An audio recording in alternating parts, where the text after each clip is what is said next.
darle la bienvenida y agradecerle por acompañarnos estos 2 días a la doctora Amanda Pereira Pope. Doctora, buenas noches, bienvenida. Muchas gracias por aceptar la invitación que Funde le ha hecho para que pueda compartir sus conocimientos con los participantes.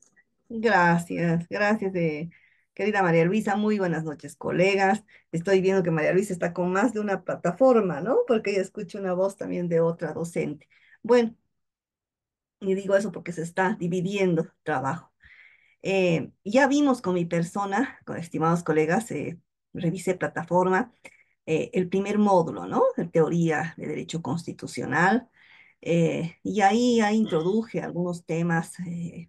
Bueno, por lo menos esa fue la pretensión, esa fue la finalidad de mostrarles una perspectiva, ¿no? De cómo ha nacido nuestro constitucionalismo y por ende cómo ha nacido el derecho constitucional, ¿no?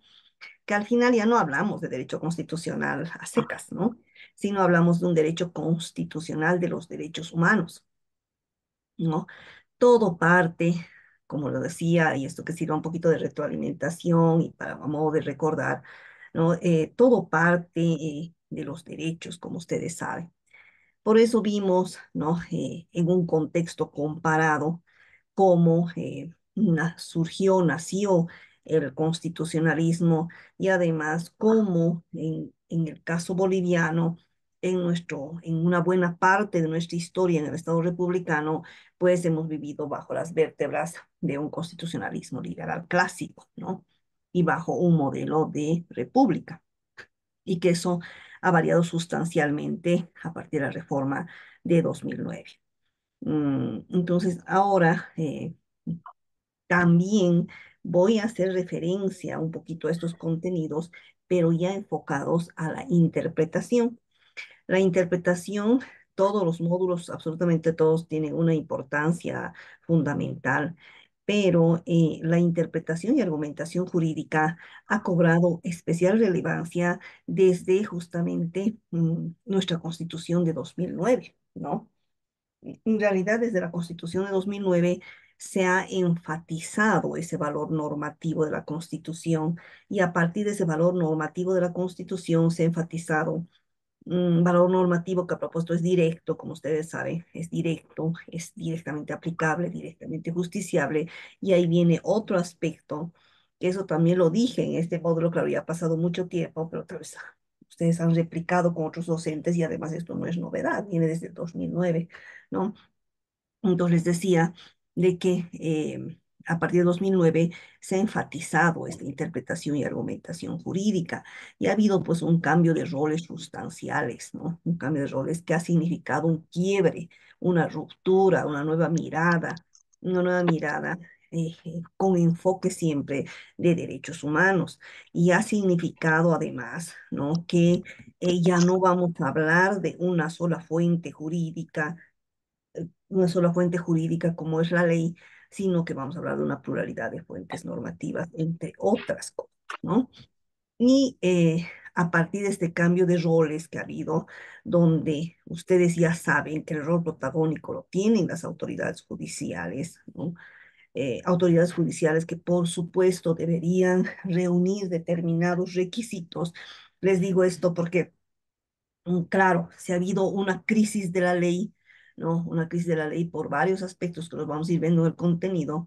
Estoy haciendo un poquito de contexto, mm, pero obviamente el rol primario que tiene y fundamental eh, en el ejercicio jurisdiccional constitucional, porque al final de cuentas las autoridades jurisdiccionales y también administrativas y cualquier autoridad se constituyen en jueces constitucionales porque todo el tiempo están ejerciendo control de constitucionalidad, ¿no? ¿Por qué? Velando siempre por el principio de supremacía constitucional y velando porque se cumpla esta constitución, esta nuestra ley fundamental que tenemos y que ha sido aprobada, obviamente con algunos accidentes de por medio, pero ha sido aprobada a través de una legitimidad democrática, ¿no? Una legitimidad democrática y ha respondido a mi criterio, obviamente, al concurso de varios grupos, ¿no? Grupos que al final muchos de ellos estaban invisibilizados. No sé, el doctor David creo que es quien tiene el micrófono activo, si fuera tan amable de desactivar. Entonces, les decía ello, ¿no? Entonces, ha significado además, como dicen algunos autores, y rescato esto, refundar el Estado, ¿no? Refundar el Estado con plurinacional de derecho.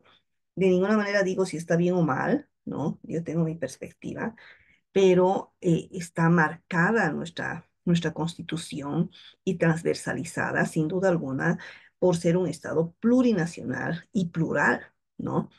Y esa plurinacionalidad y esa pluralidad pues se transversaliza en absolutamente todo aspecto y uno de ellos es la interpretación constitucional. Es más, la interpretación y argumentación jurídica, ¿no? que se tiene que realizar ha adquirido relevancia fundamental, ¿no? A partir de este valor normativo jurídico de la Constitución, que antes no lo teníamos, ¿no? No lo teníamos a partir de un Estado legislado de derecho, porque este Estado legislativo de derecho lo que ha significado es encasillarse y encapsularse en la ley, ¿no? Y si no había desarrollo legislativo, y si no decía nada el legislador, pues los derechos quedaban en la nada, ¿no?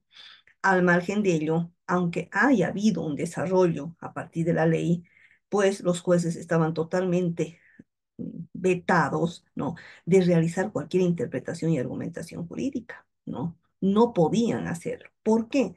Y esto hemos vivido nosotros desde 1826, yo diría hasta 1994, ¿no? Con algunos avances, pero muy tibios, por ejemplo, en relación a las atribuciones que tenía el entonces Corte Suprema, donde sí podía demandarse la inconstitucionalidad de una ley, podía, eh, o también había, se recuerdan, pero era un control eminentemente político a través de la Cámara de Censores, etcétera.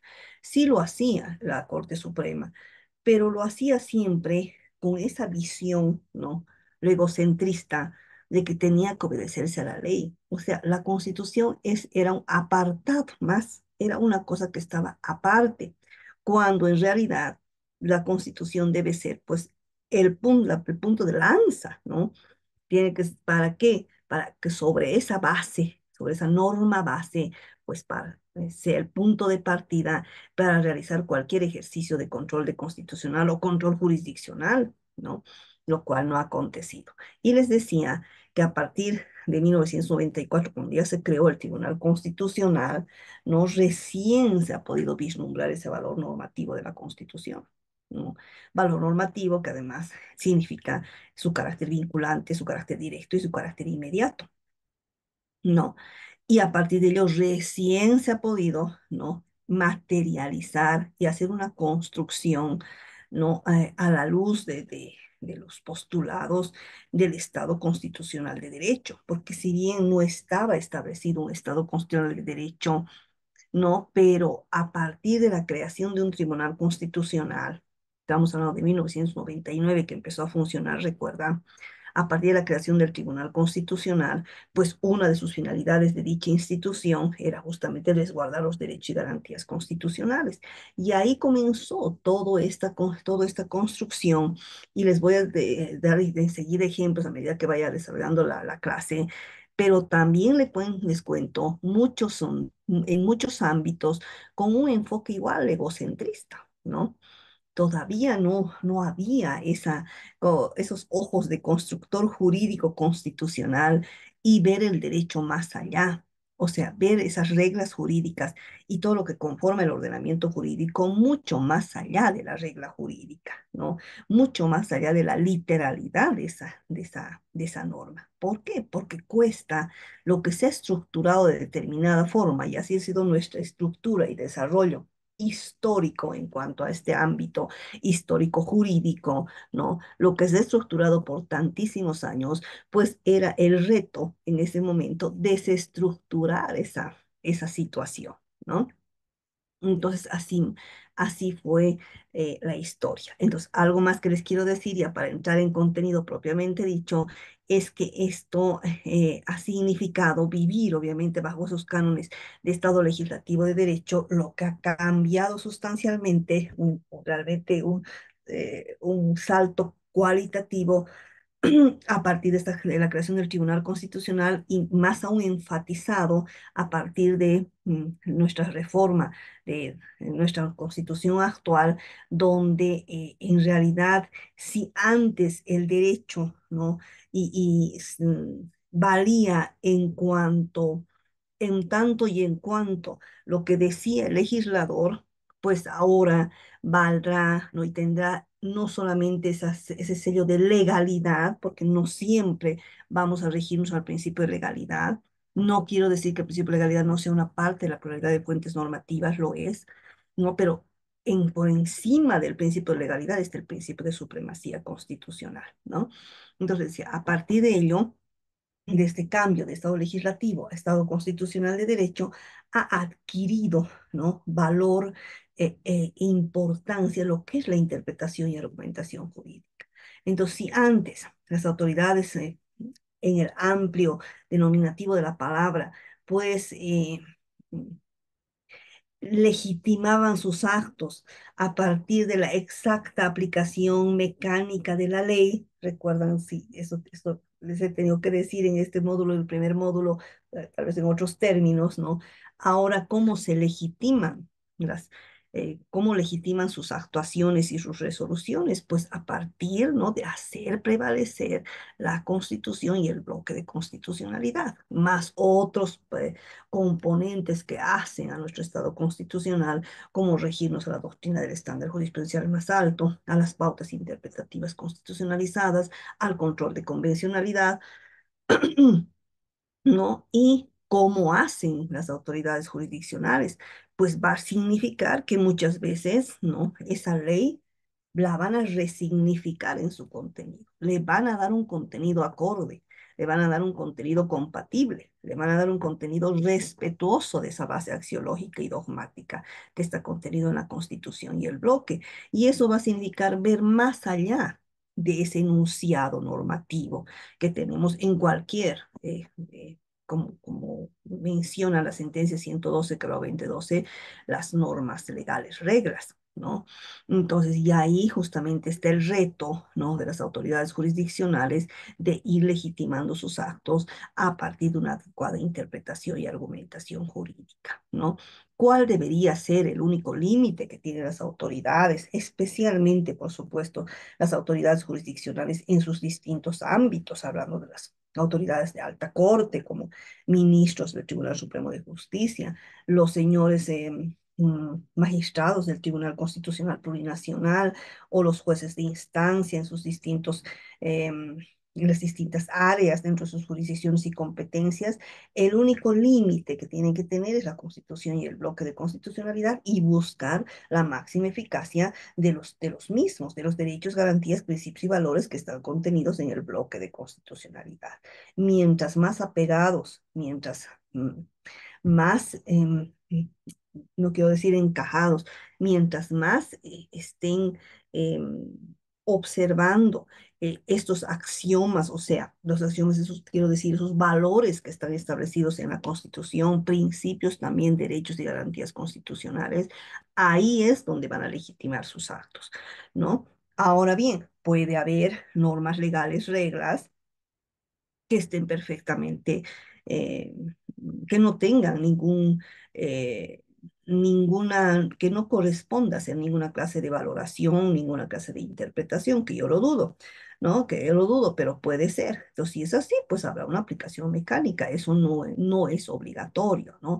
Pero el juez, hablar de autoridades, las autoridades tienen que tener, a partir de este nuevo horizonte del constitucionalismo, un permanente cuestionamiento, esa es la verdad, un permanente cuestionamiento y ver un juez en lo penal, ver la disposición legal X o como norma legal, regla que se va a aplicar, pues cuestionarse, ¿no? Y ver más allá, y para eso tiene que tener un amplio espectro y tiene que tener una amplia visión constitucional, ¿no? Constitucional, y no solamente constitucional, sino una visión constitucional a la luz de los derechos fundamentales que tenemos. Porque uno de los elementos del Estado constitucional de derecho es justamente garantizar esa constitución y ese bloque, ¿no? ¿Cómo lo garantizamos?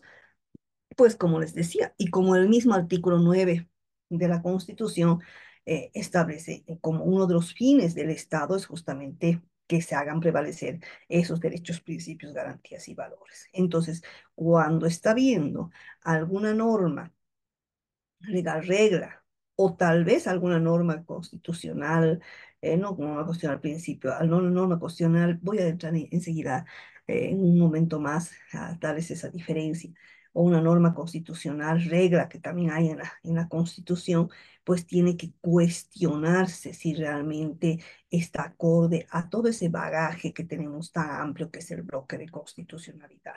Y si no, y siempre a partir de las pautas interpretativas porque las pautas interpretativas lo que hacen, y además esas pautas interpretativas mm, no son otra cosa que principios y valores también, ¿no? Le llaman criterios interpretativos constitucionalizados, lo llaman pautas interpretativas constitucionalizadas y sirven para dar consistencia, para dar contenido y legitimidad precisamente a esas resoluciones, ¿no? Al margen de que estas autoridades tienen ese rol protagónico primario fundamental, ¿no?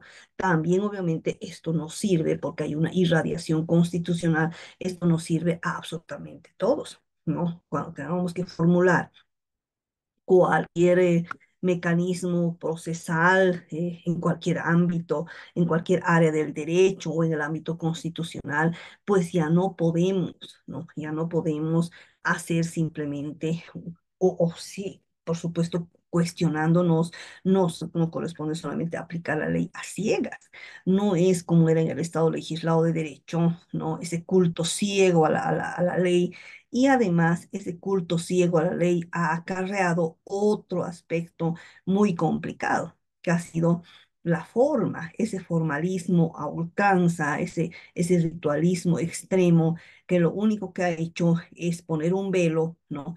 Y no resolver lo que realmente interesa, que es el fondo de las resoluciones. Máxime, ¿no? Si estás viendo en el escenario concreto el escenario jurídico concreto, pues que existen serias observaciones, ya sea el dispositivo que se va a aplicar o estás viendo a partir de los hechos fácticos que esa situación no puede dejarse de proteger, ¿no? Entonces, ahí ingresa justamente todo este mm, cúmulo de herramientas que tenemos y se interpreta, ¿no? Se interpreta y se argumenta. Entonces, para concluir este punto, ¿no? O sea, todos, como dice algún autor, somos, ¿no? Constructores jurídico-constitucionales, ¿no? Y ahora que estamos hace muchos años en un escenario cada vez más complicado de inseguridad jurídica, ¿no? E inseguridad constitucional total, ¿no? ¿Cómo hacemos? Porque está bien complicado y a veces hacen caso y a veces no hacen caso, ¿no?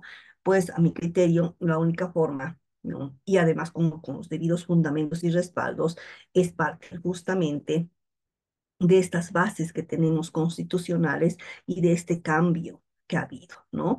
Y ello nos permite, voy a entrar en concreto más adelante a qué cambios me estoy refiriendo, ¿no? Y concretamente hacer ver a quien estoy dirigiendo, ¿no es cierto?, que un juez constitucional ya no puede simplemente aplicar la ley porque hay a la ley cuando esta es arbitraria, cuando esta es discriminatoria, cuando está vulnerando derechos y garantías constitucionales, etcétera, ¿no? Porque ahí más bien si lo hace, está deslegitimando su accionar y su desenvolvimiento jurisdiccional. No lo está legitimando. Ustedes saben que hay una diferencia entre legalidad y legitimidad. Legalidad es lo que está en la ley, ¿no? Lo que está en el dispositivo jurídico, en la disposición normativa, pero la legitimidad es lo justo, ¿no?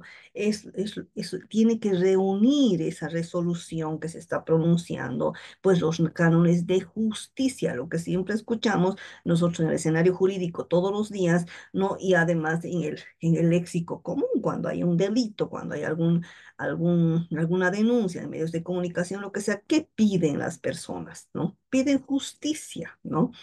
Entonces, y esa justicia tiene pues su raigambre y su raíz muy fuerte, ¿no? No es sola, ¿y qué significa esa justicia?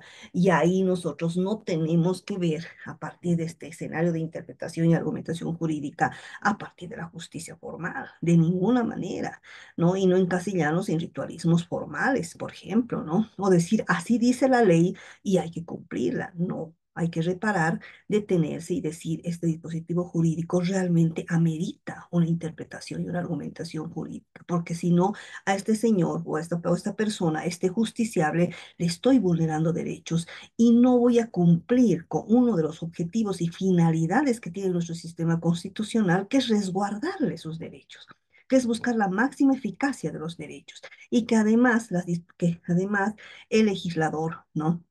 Miren qué importante esta labor. El legislador, ¿no? Puede equivocarse, por supuesto. Es más, el poder, ¿no? El poder, y en este caso un órgano legislativo, a veces ni siquiera se equivoca de buena fe, se equivoca de mala fe. Y hay escenarios y disposiciones legales totalmente arbitrarias y hechas a propósito, ¿no? Hechas a propósito y ahí justamente ingresamos nosotros los abogados, ¿no? Y las autoridades debería ser en concomitancia, ¿no? Resolver de acuerdo, como les decía, a estas bases axiológicas dogmáticas. Entonces, en conclusión, las autoridades tienen que tener, les decía, tienen que cuestionarse todo el tiempo y tener los ojos bien abiertos, ¿no? Para ver si esas disposiciones legales pues están acorde a las bases axiológicas y dogmáticas. ¿Para qué? ¿Para qué realmente?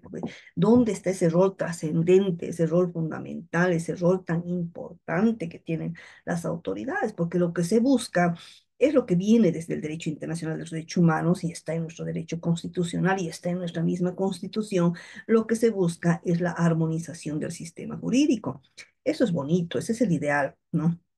La normalización del ordenamiento jurídico, de tal forma que a través de esas interpretaciones de este y conforme a la Constitución y al bloque de constitucionalidad, pues, ¿no? Se resguarde a los justiciables y además generan obviamente precedentes, ¿no? Generan precedentes, por ejemplo, el Tribunal Supremo de Justicia genera una doctrina legal aplicable en materia penal, genera jurisprudencia también en sus salas, precedentes, pero esos precedentes tienen sus determinados lineamientos, lo vamos a ver mañana, ¿no? No es cualquier sentencia o cualquier auto supremo un precedente constitucional.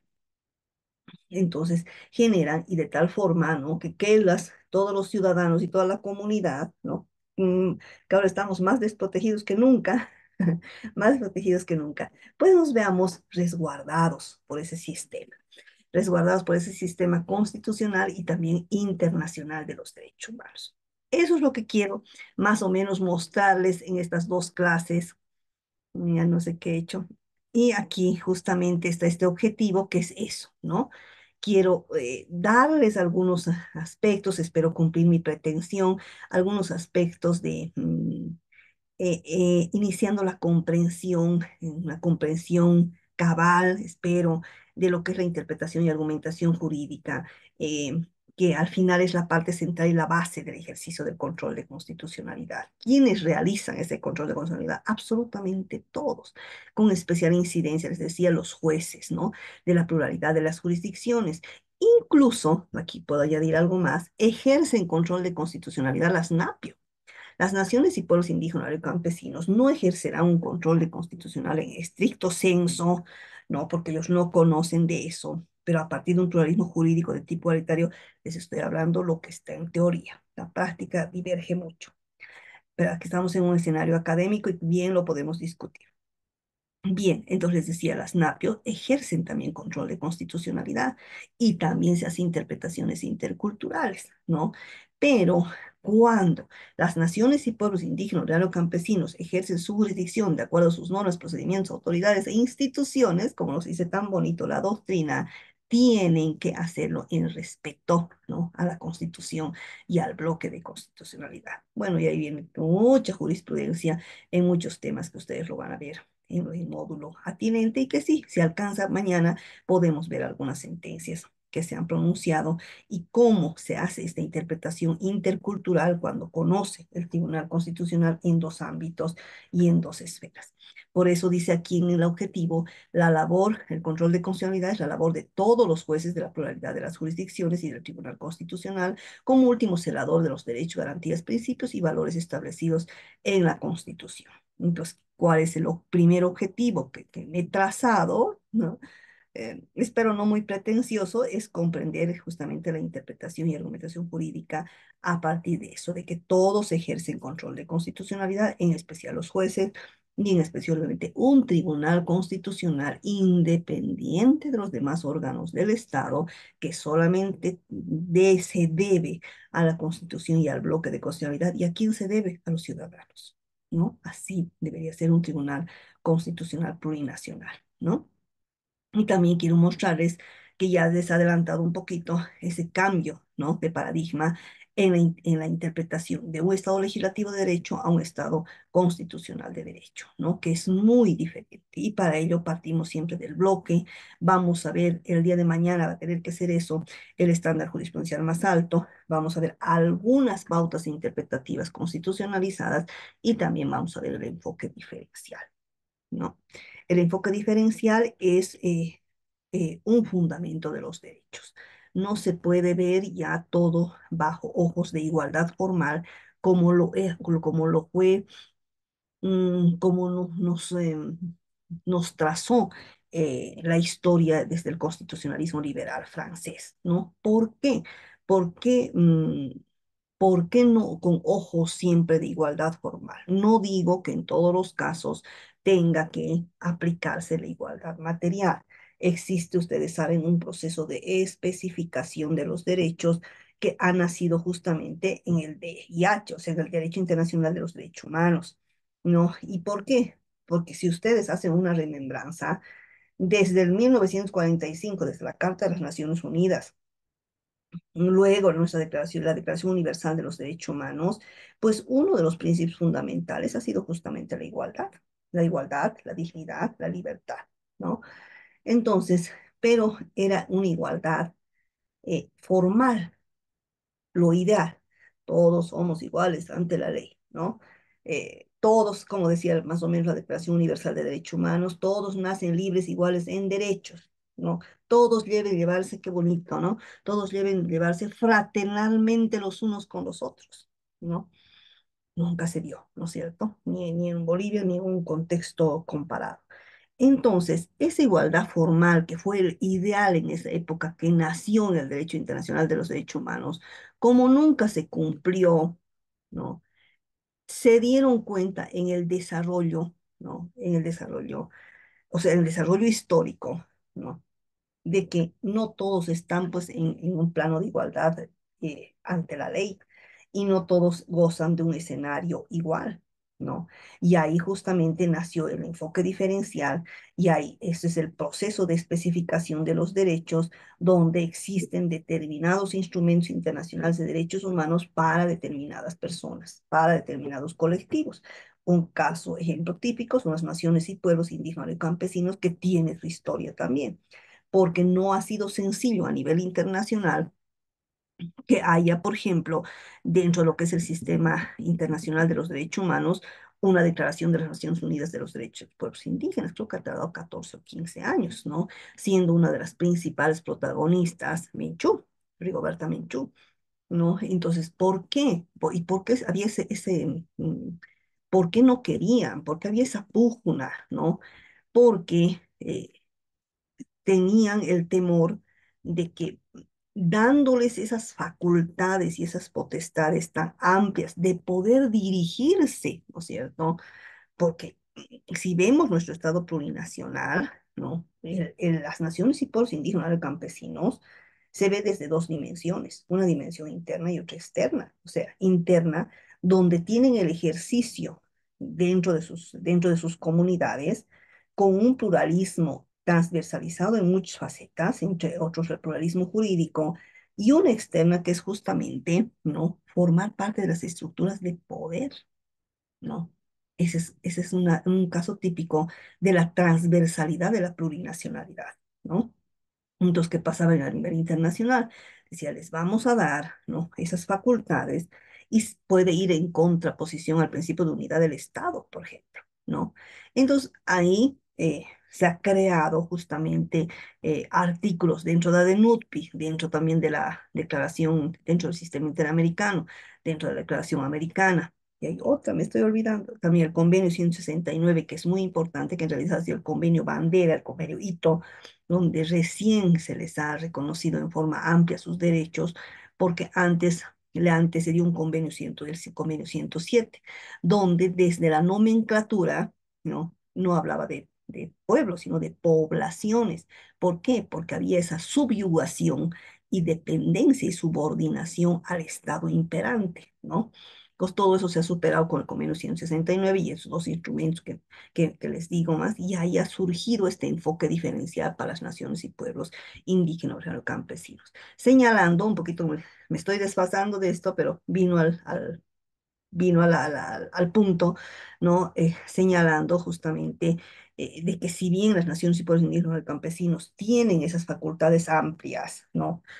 Facultades amplias, por ejemplo, del ejercicio de su pluralismo en sus distintas vertientes, pero también están regidos por el principio de unidad del Estado y más aún están regidos, y eso está establecido hasta en nuestra Constitución, en el 190, ¿no? Están sujetos, limitados al respeto de los derechos.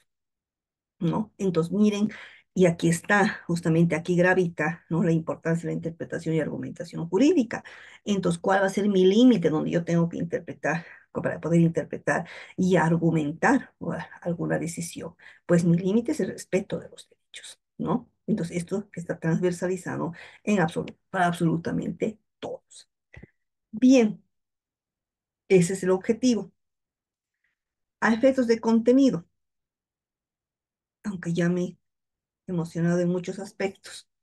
En esta primera sesión es la interpretación y argumentación jurídica en el Estado legislado de derecho, la interpretación en el Estado constitucional de derecho y los principios de directa aplicabilidad, justiciabilidad e igualdad jerárquica. Y mañana ya entramos a lo que es interpretar y argumentar, cuál es la forma correcta y cuáles son los elementos rectores que tienen que tomar en cuenta ustedes para interpretar y argumentar adecuadamente. Y vamos a ver algunos problemas de interpretación que existen siempre a la luz de ejemplos, ¿no?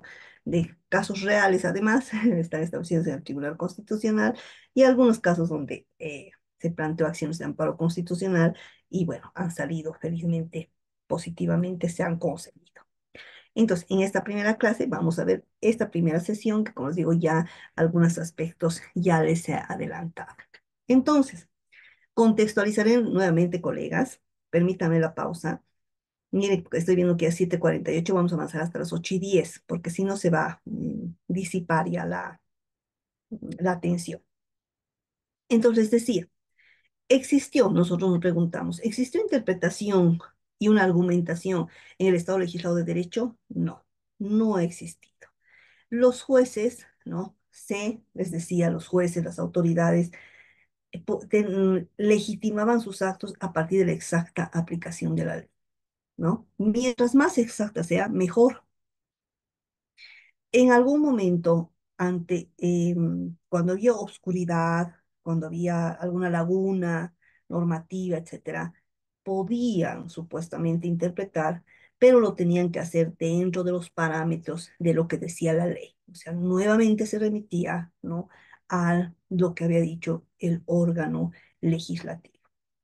Otro aspecto muy criticable en toda esta época del Estado legislado de derecho es que, en contraposición además de lo que es ahora y de lo que debe ser ahora, de acuerdo a nuestro diseño y modelo constitucional, es que como no podían los jueces interpretar, ¿no? No reparaban en que esos dispositivos sean respetuosos de los derechos y garantías constitucionales. O sea, había un divorcio total entre lo que es derecho y lo que es moral. Moral entendida como la realización, la máxima eficacia, la eficacia material de los derechos y garantías constitucionales. O sea, la ideología imperante en esa época, esto es un contexto comparado, y ustedes saben que se trasladó, se copió a nuestro Estado republicano, ¿no? Era una ideología de obedecer las reglas jurídicas sin cuestionarlas, ¿no? No importaba su contenido. Y eso ha significado, sin duda alguna, un velo, ¿no? Y un velo de impunidad muchas veces, y que los ciudadanos estemos totalmente, ¿no? Desprotegidos en cuanto a los derechos y garantías constitucionales. Entonces, la teoría que imperó en esa época era que el derecho es voluntad del legislador, y además que el legislador no se equivocaba, ¿no? El legislador no se equivocaba, y además había un derecho que era coherente, que era único, y se excluían otras fuentes del derecho. Podíamos aplicar nosotros, por lo menos mi escuela ya estoy en 50 y pico, entonces para que veamos generaciones, no, podíamos nosotros aplicar mm, la doctrina, la jurisprudencia, la costumbre, sí podíamos, ¿no es cierto? Como algo accesorio, ¿no? De acuerdo a esa clasificación de las fuentes del derecho. Ahora eso ya no existe, esa clasificación clásica de las fuentes del derecho, ¿no? Donde, qué estaba primero? La ley, ¿no es cierto? La ley, la doctrina, la jurisprudencia, etcétera. Hablando de doctrina, por supuesto, ¿no? No cualquier doctrina, la doctrina aplicable será. Y la doctrina que tenga los exponentes más altos de protección de los derechos y garantías constitucionales, al igual que la jurisprudencia. No cualquier lineamiento jurisprudencial puede considerarse jurisprudencia, eso lo vamos a ver mañana, ¿no?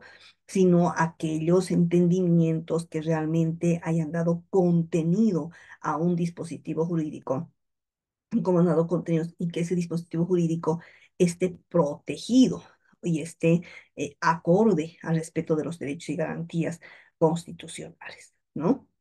En cuanto a la costumbre ya es un aspecto, a mi modo de ver, muy subjetivo, ¿no? Muy subjetivo. Y además puede en algunos casos pesar, ¿no?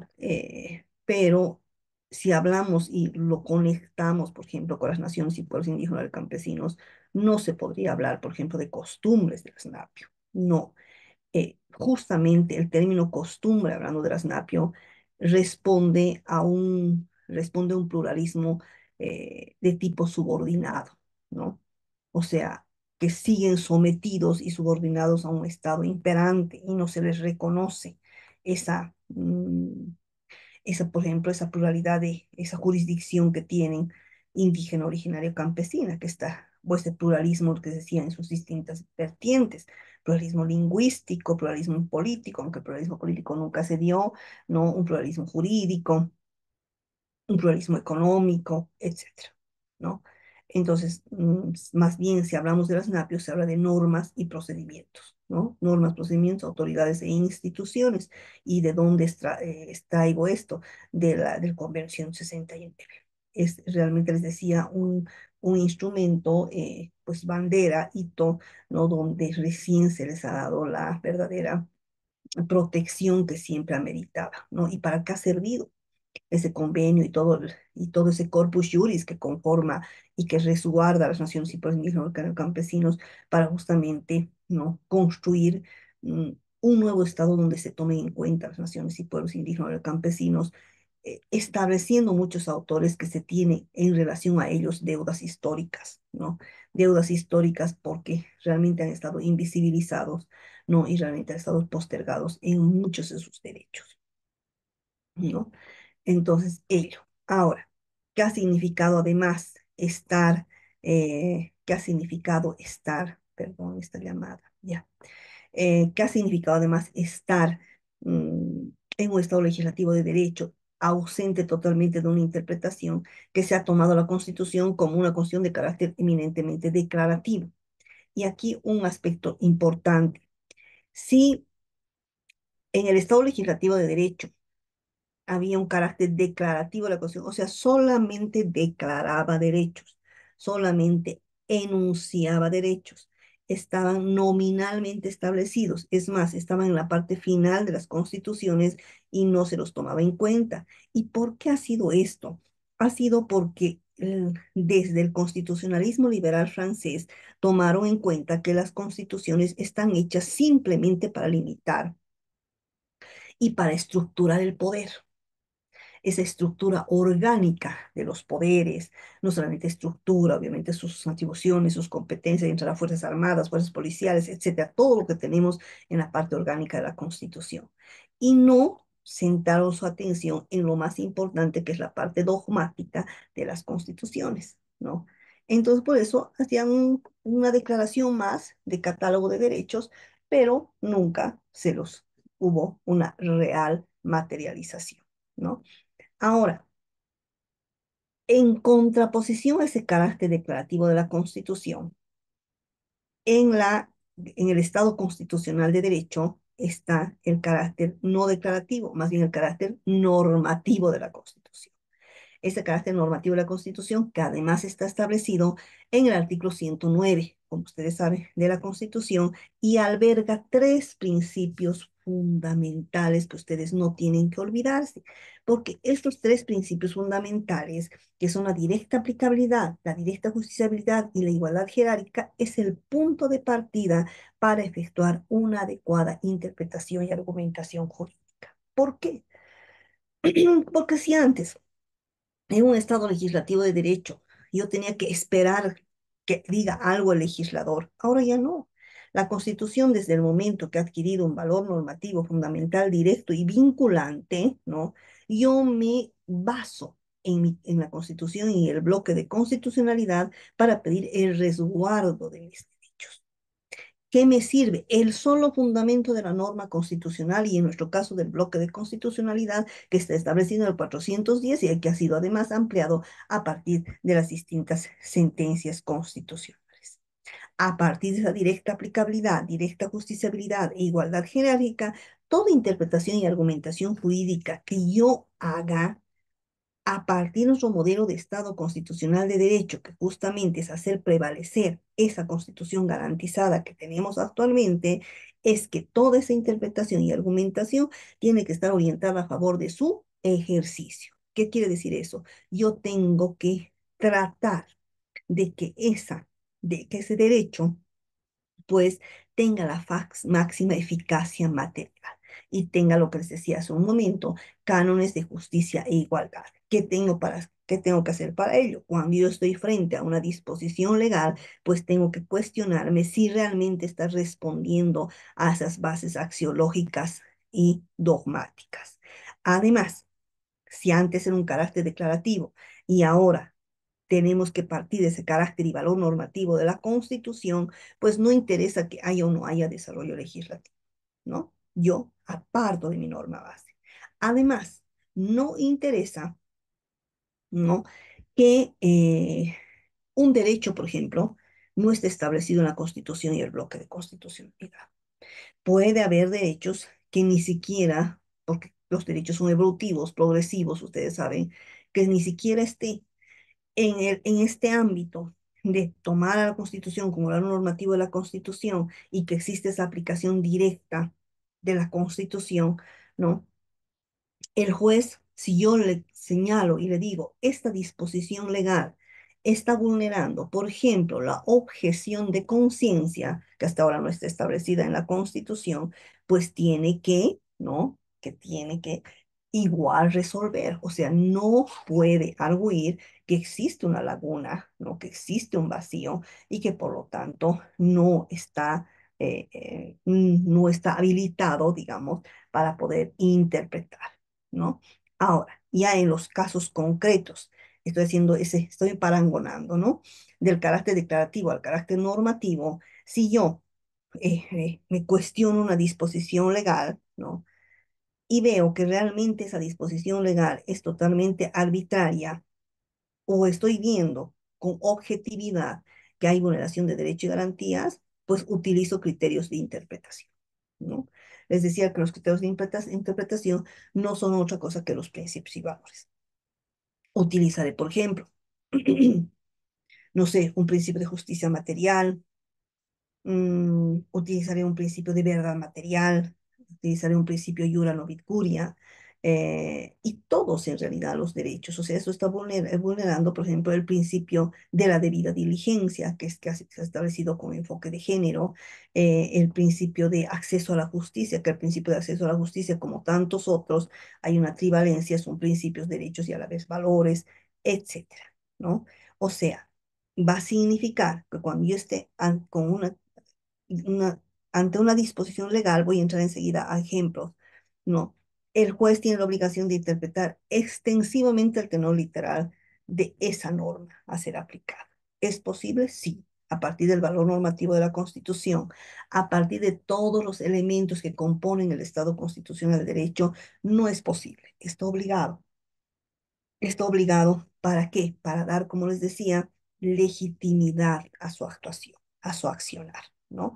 Y eso también tiene que suponer, o sea, hemos superado, así lo espera ese carácter declarativo de la Constitución, hemos superado esa concepción formalista.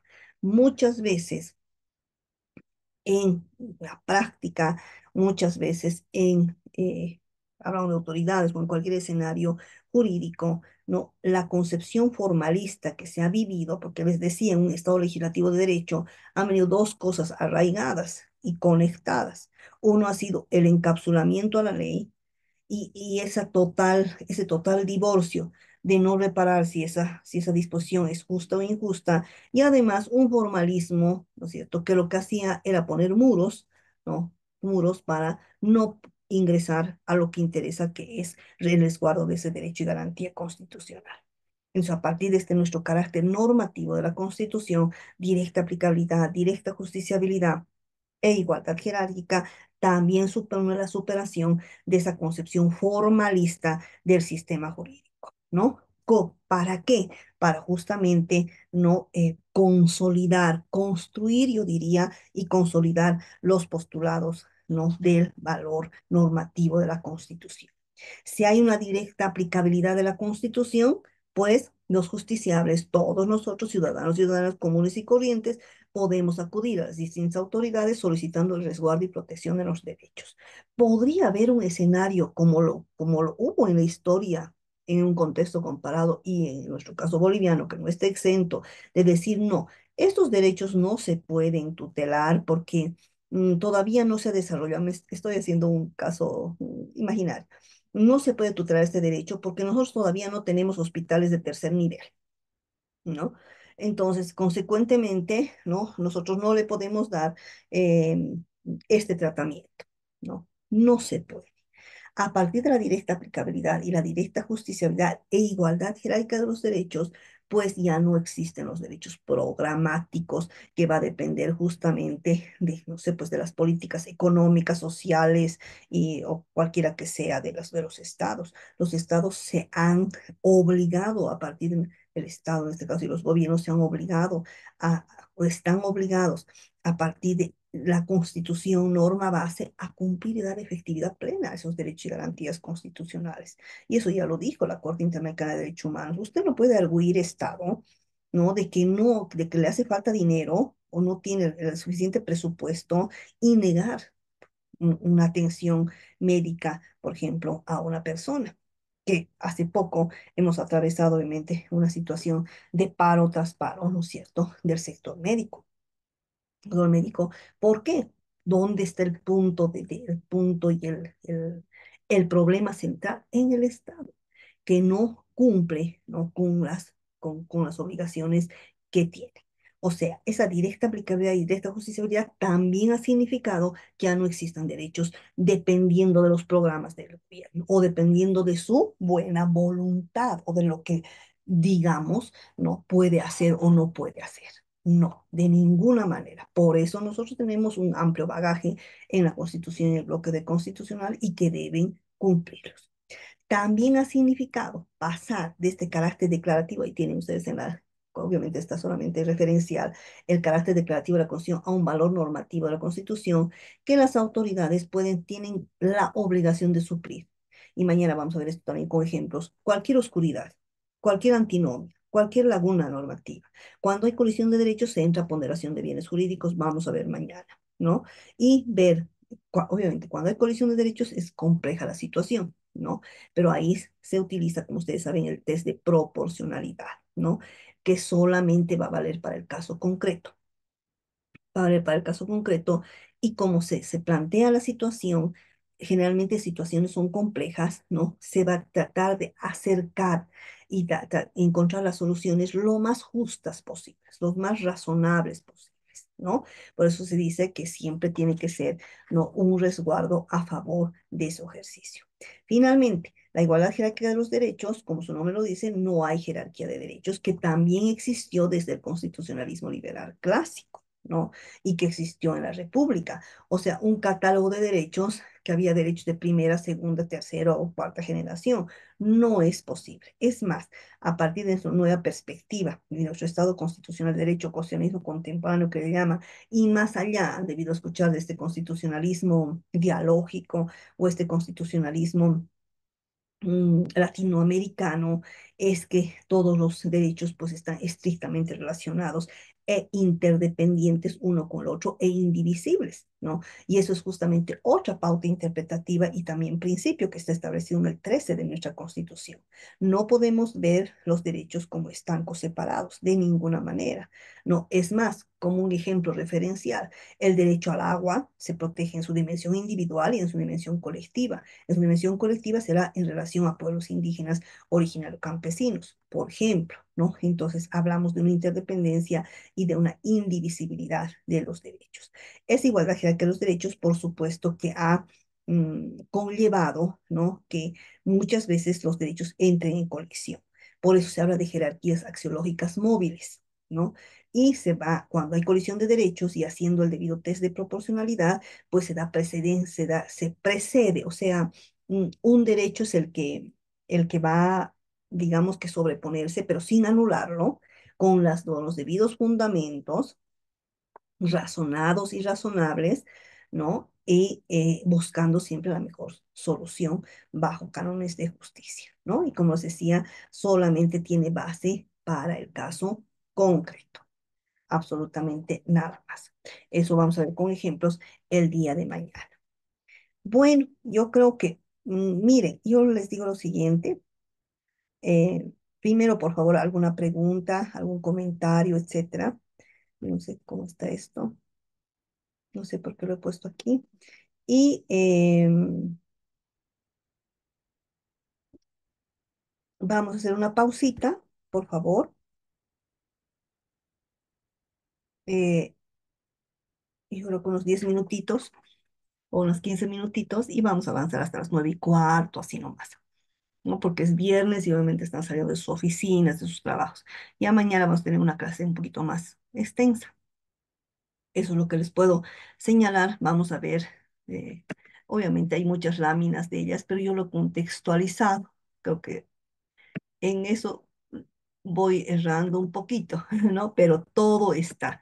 Les voy a explicar, después del break, la sentencia 112-2012, que tal vez ya le hice referencia cuando les expliqué la teoría general del derecho constitucional, aunque haya pasado mucho tiempo, que sea, si es así, que sea una forma mm, de recordar esta sentencia que, como digo, en los distintos módulos que me permite dar la Fundación, es una sentencia de obligatoria lectura, ¿no? Porque justamente, mm, por un lado, muestra el tránsito del Estado legal de derecho al Estado constitucional de derecho y Estado plurinacional de derecho y de derechos, y por otro lado, explica justamente esta diferencia entre normas, principios, normas constitucionales, principios, normas constitucionales, reglas y reglas jurídicas. Y esa es la base. ¿Base para qué? Para efectuar una interpretación y argumentación jurídica adecuadas, junto, obviamente, con estos tres principios que los acabamos de ver, que se desprenden del valor normativo de la Constitución, que es la directa aplicabilidad, directa justiciabilidad e igualdad jerárquica. ¿Ya?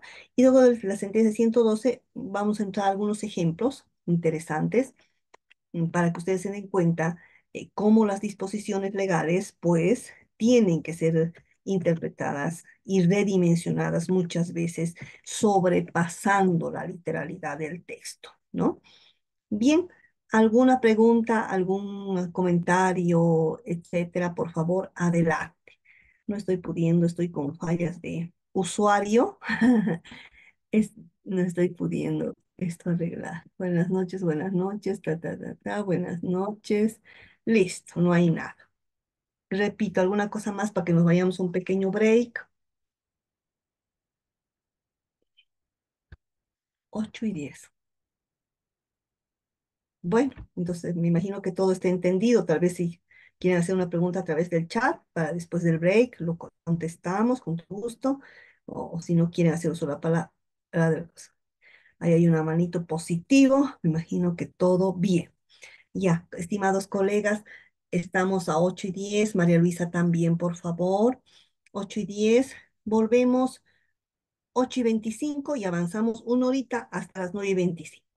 Y después podemos abrir igual un espacio de comentarios, etcétera, y si nos cerramos la clase hasta el día de mañana. María Luisa, muchas gracias.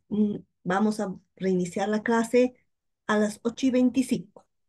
Está bien, Mil doctora, gracias. a usted las gracias. Mm, Como les decía, colegas, una horita más, su atención.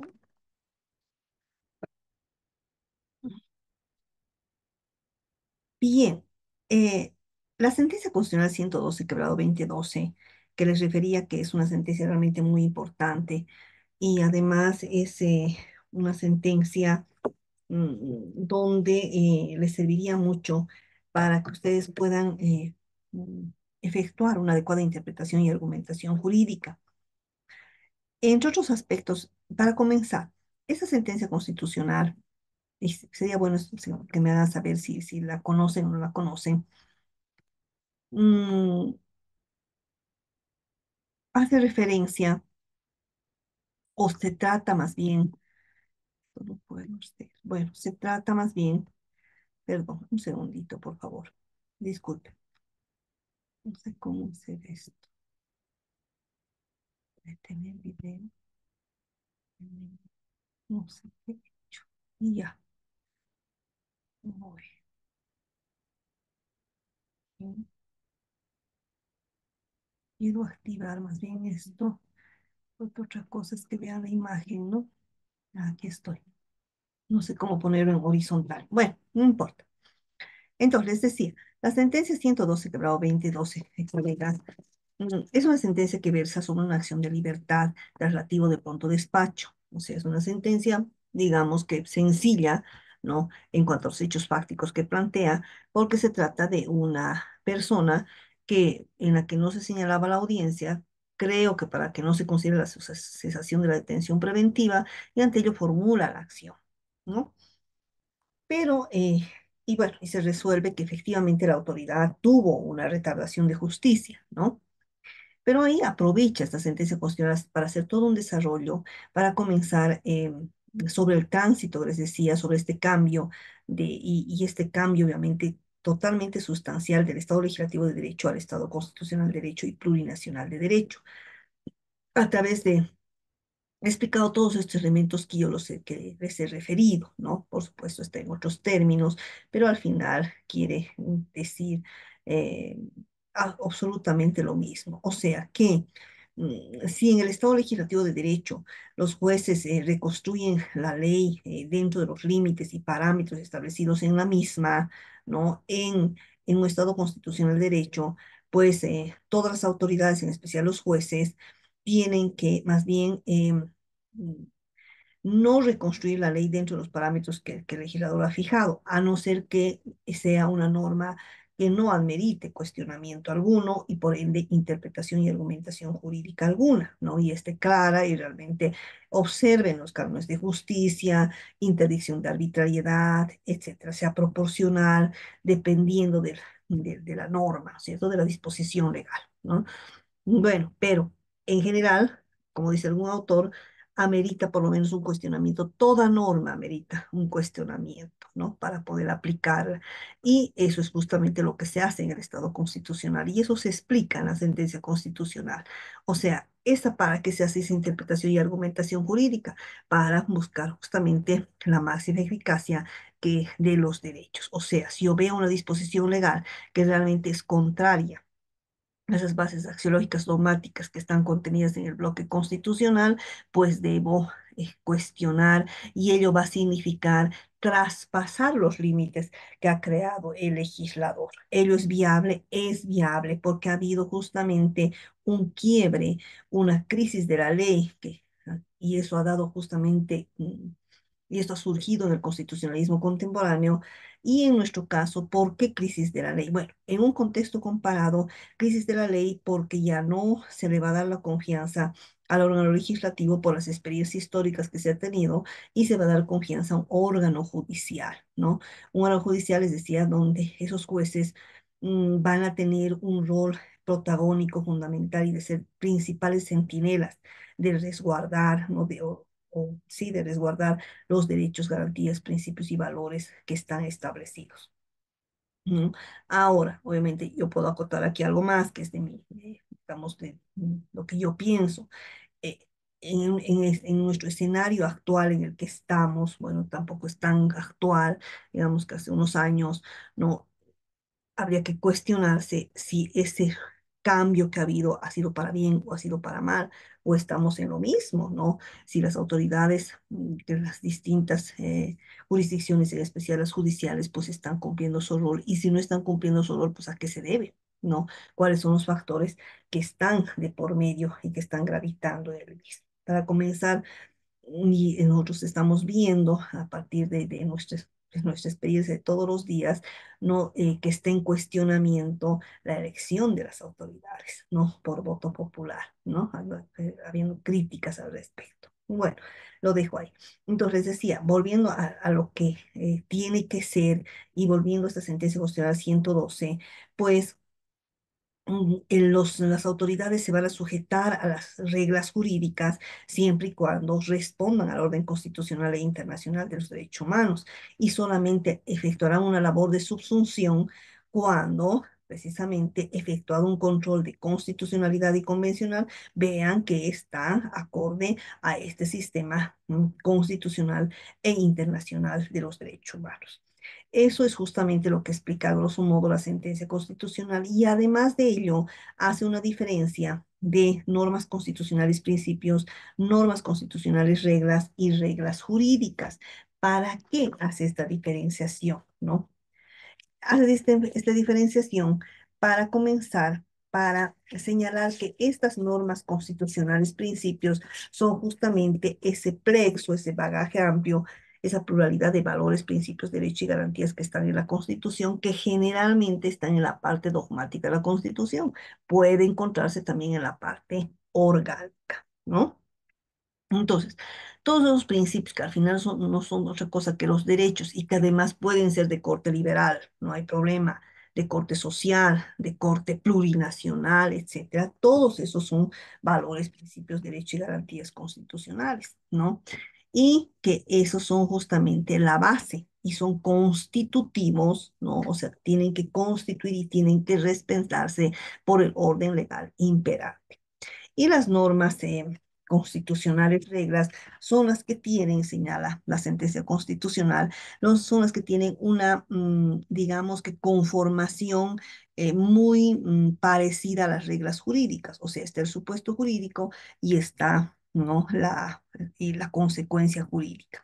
Uno de los ejemplos es el artículo 23 de la Constitución, donde señala, ¿no? que como principio fundamental, el derecho a la libertad y seguridad personal que tenemos las personas, pero luego señala, ¿no? que tiene que ser dentro y que solo podrá ser restringida en los límites señalados por la ley, ¿no? Para asegurar el descubrimiento de la verdad histórica y la actuación de las instancias jurisdiccionales. Claro, es una norma que está dirigida obviamente al ámbito penal, ¿no? Es una norma que tiene más o menos la conformación de norma constitucional, regla, e implica obviamente la prohibición de todas las formas de privación arbitraria de la libertad, ¿no? Al final, yo lo que he podido concluir que todo tiene que estar, ya sea a través de una configuración de norma constitucional, regla, o norma constitucional, principio, que hace esta diferencia, la 112 quebrado 2012, al final todo tiene que encontrar su punto de convergencia en estas normas, ¿no es cierto? Porque al final están en la base dogmática, axiológica de la Constitución, y como decía, también puede ser la parte orgánica.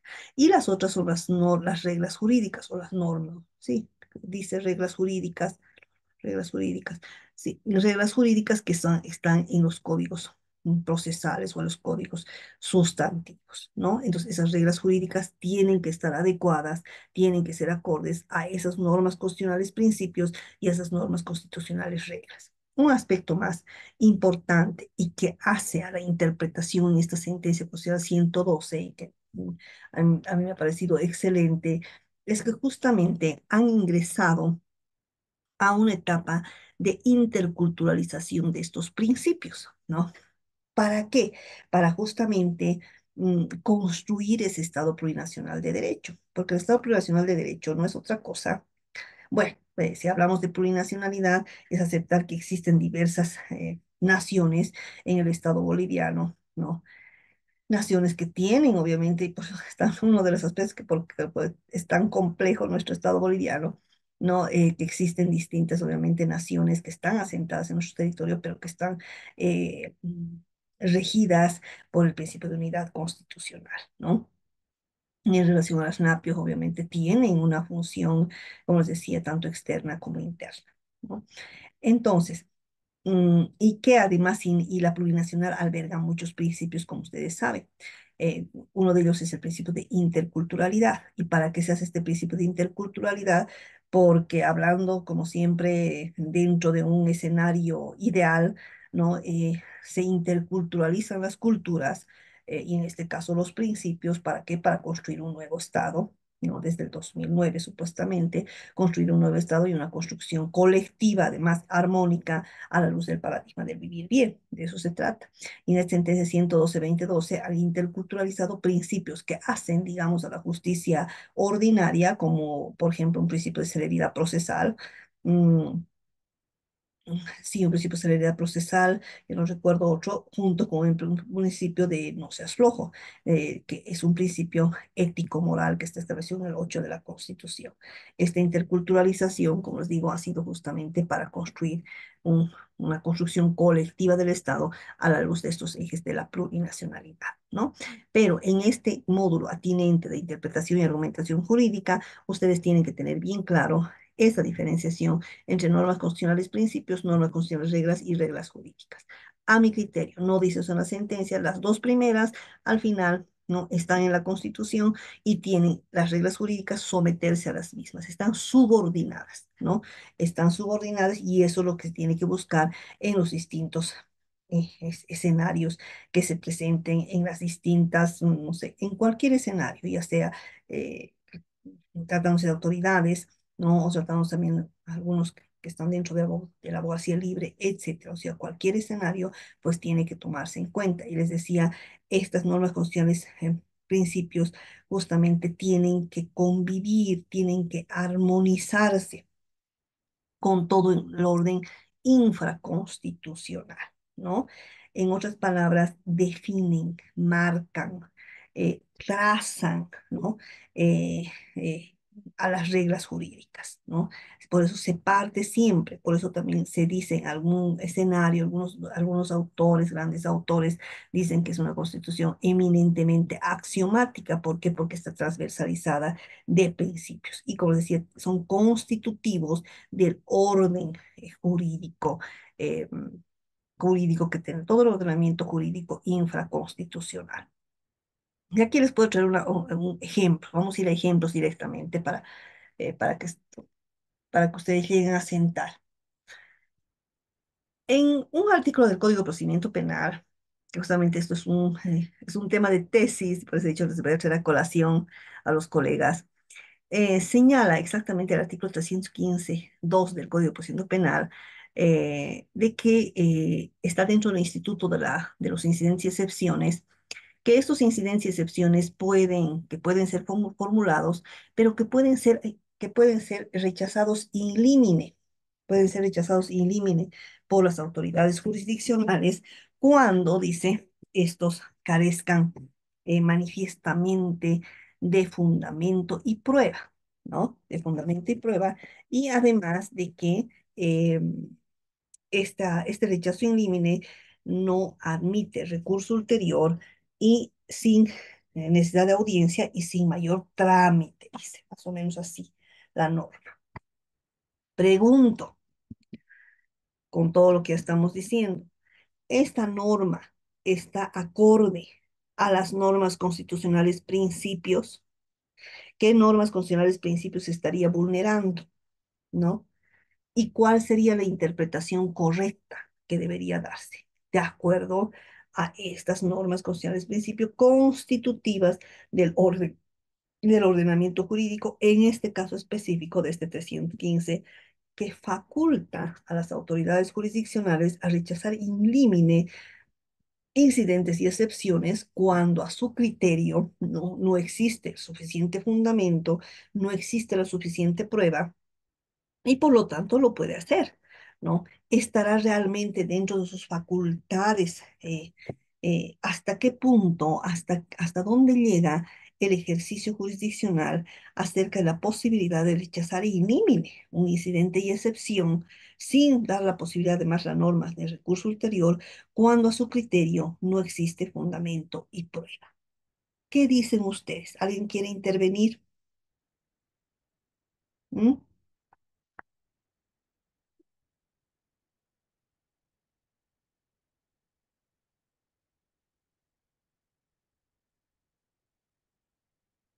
La conocemos, dice la doctora del Telma, perdón. Un ensayo en el módulo Teoría General del Derecho Procesal. Perfecto. Entonces, esta sentencia, doctora Telma, y para todos los colegas, 112-2012, usted la tiene que tomar en cuenta para absolutamente todo y también este módulo de interpretación constitucional. Les decía y subrayo una vez más este aspecto, sobre todo sobre esta diferencia de las normas constitucionales, principios y no, y yo diría reglas jurídicas, ¿no? Entonces, todo encuentra su punto, su vértice, su punto de convergencia en estas normas constitucionales, principios. La tienen que conocer muy bien para absolutamente todo escenario del presente. Bueno, en relación a los rechazos sin límite, ya existe una jurisprudencia establecida por el Tribunal Constitucional, ¿no? Que no le puedes privar a la persona, el justiciable en este caso, del acceso a la justicia, ¿no? Que si realmente la autoridad cree que no está cumpliendo, eh, no está cumpliendo, planteando adecuadamente un incidente o excepción, ¿no? Pues no es posible en un Estado constitucional de derecho donde un principio valor, en este caso una norma constitucional principio es el derecho al acceso a la justicia, pues se lo rechace de plano, permítame la expresión, ¿no? Sino que tiene que dar la oportunidad de subsanar ese aspecto. Eso se dijo ya, por ejemplo, para que vean, y les decía en el inicio de la clase, el Tribunal Constitucional, y bueno, ahora ni qué hablar, creo que más sombras que luces, pero en la etapa de la década del Tribunal Constitucional tampoco ha sido sencillo desestructurar esa visión del Estado legislativo de derecho, ¿no? Entonces, una buena parte de su ejercicio de justicia constitucional permitía los rechazos sin límite de las acciones tutelares, ¿no? Entonces la persona, el justiciable, se quedaba pues en la nada, ¿no? Entonces ahí vino a los años, ¿no? Una sentencia constitucional donde se dijo que no es posible los rechazos sin límite, ¿no? Dele usted la oportunidad a la parte, ¿no? De subsanar dichos aspectos. Y si realmente subsana dichos aspectos, ¿no? Entonces recién obviamente rechazará. Ahora aquí estamos analizando esta norma, la vamos a desmenuzar. Ya estaría zanjado, digamos. Aquí hemos hecho una interpretación desde y conforme, una interpretación de acuerdo a la norma constitucional principio. En este caso pueden haber dos pautas interpretativas también que se llaman, que puede ser el principio de acceso a la justicia y puede ser el principio iura no curia también. No, el principio pro actione, el principio pro actione y el acceso a la justicia, ¿no? El pro actione es que no tienes que inadmitir una acción en este caso, un planteamiento de un incidente o cualquiera que sea, no sin dar la oportunidad a la parte después de subsanarlo, ¿no? Ahora, ¿cuál es el límite, no? ¿Cuál es el límite? Cuando realmente estás verificando que existe vulneración de derechos y garantías constitucionales, entonces dale la oportunidad a la parte para que subsane y dale ese acceso a la justicia, ¿no? Entonces, y eso es en virtud del principio de proacción y pauta interpretativa constitucionalizada. ¿Qué estaría vulnerando? La norma constitucional, principio, si yo le rechazo in limine, todo eso, un principio de acceso a la justicia y en interdependencia pueden confluir muchos más. Un principio de defensa, un principio de derecho a la defensa, un principio al debido proceso, un derecho a conocer las razones por las cuales se está rechazando in limine ese, ese incidente. A propósito del rechazo in limine, la segunda parte de la norma que dice, aquí tengo anotado, señala, ¿no? Que el juez puede rechazar in limine cuando advierta que no existe fundamento y prueba, ¿no? Cuando exista, que cuando no haya fundamento y prueba. Ahora, ¿cómo lo interpretamos eso? ¿No? ¿Realmente es posible esta situación? Realmente, más bien, realmente la autoridad jurisdiccional, en virtud de sus atribuciones, porque las autoridades jurisdiccionales tienen amplias atribuciones, efectivamente, ¿no? Y tiene su sana crítica, ¿no? Entonces, puede rechazar, ya hemos dicho que se le dé la oportunidad, pero aún dándole la oportunidad, ya hemos dicho hay una interpretación. Primero, que subsane. No obstante que subsane, considera el juez que no ha habido el suficiente, que no existen los suficientes fundamentos y prueba conducente que vaya a probar ese incidente X que se está planteando. ¿Puede hacerlo? A mi criterio, sí, puede hacerlo porque es parte de su ejercicio jurisdiccional y mal se le podría coartar, ¿no? Sin embargo, aquí viene otra interpretación, puede hacerlo, además es acorde a nuestro sistema, pero que hay una resolución debidamente motivada y fundamentada, ¿no? Si hay una resolución debidamente fundamentada y motivada, donde se está explicando todas las razones por las cuales considera el juez que no existe fundamento y prueba conducente, y si esas resoluciones pues están siendo, esa resolución está siendo respondida en sus dos elementos, tanto en la fundamentación y motivación, pues no habría cuestionamiento alguno. Y ahí viene el otro aspecto de la norma, ¿no? Que es sin recurso ulterior. Será acorde a nuestro sistema constitucional internacional de los derechos humanos, en este caso a las normas constitucionales, principios, no dar la oportunidad a la parte de impugnar, ¿no? Que el derecho a impugnar está reconocido en el 180, está reconocido en los instrumentos internacionales de derechos humanos. No, no es cierto. Entonces, para mí, en esta palabrita sin recurso ulterior, debería retirarse el ordenamiento político, porque ni siquiera ameritaría, ustedes saben que hay sentencias, van a ver esta interpretación, van a ver esto más adelante, en control normativo, porque en control normativo hay las sentencias interpretativas o atípicas, donde puedes darle una interpretación conforme y aumentar un texto, reducir un texto o finalmente quitar el ordenamiento jurídico. La finalidad es conservar el texto, para que así un tribunal constitucional no sea calificado de legislador negativo, que depura simplemente y puede causar serios vacíos jurídicos, ¿no? Pero en este caso, esta palabra sin recurso ulterior podría meritar un texto adicional, ¿no? Por ejemplo, o darle otra interpretación, no, para mí no. Eso se tiene que retirar del ordenamiento jurídico sin recurso ulterior. Entonces, esa sería la interpretación de este y conforme a la Constitución. Respecto hay que saber distinguir, ¿no? Lo que es la fundamentación y lo que es la motivación. Y voy a conectarlo con el caso que estamos viendo. La fundamentación es esa carga argumentativa que se tiene que hacer a nivel de premisa normativa. O sea, en este caso, el artículo 315.2 de la Constitución, del Código de Procedimiento Penal, que señala la posibilidad de, cuando se plantea excepciones e incidentes, que la autoridad jurisdiccional puede rechazar in limine por falta de fundamento y prueba. Entonces, el juez, al advertir esta situación y decir, corresponde la aplicación de esta premisa normativa, de esta disposición legal, ¿no? Pero no es solamente citar esa disposición legal, ¿no? Ahí utilizará, si realmente considera que hay una falta de fundamento y prueba, le dará contenido a esa resolución, porque considera, ¿no es cierto?, que a partir, y esa es la motivación, o sea, vuelvo a repetir para que quede clarito esto, algo sobre la motivación les estoy explicando, digo, sobre las resoluciones debidamente fundamentadas y motivadas, para, como saben, parte del debido proceso. Y además, les paso aquí en las acciones de amparo constitucional, la mayor parte de las acciones que van a ver es por falta de fundamentación y motivación. Entonces, hay que distinguir fundamentación y motivación. Fundamentación, premisa normativa. Motivación, los hechos y medios probatorios. Entonces, aquí vamos al caso concreto. La autoridad jurisdiccional considera y dice, sí, efectivamente corresponde a la aplicación del 315 CPP, ¿no?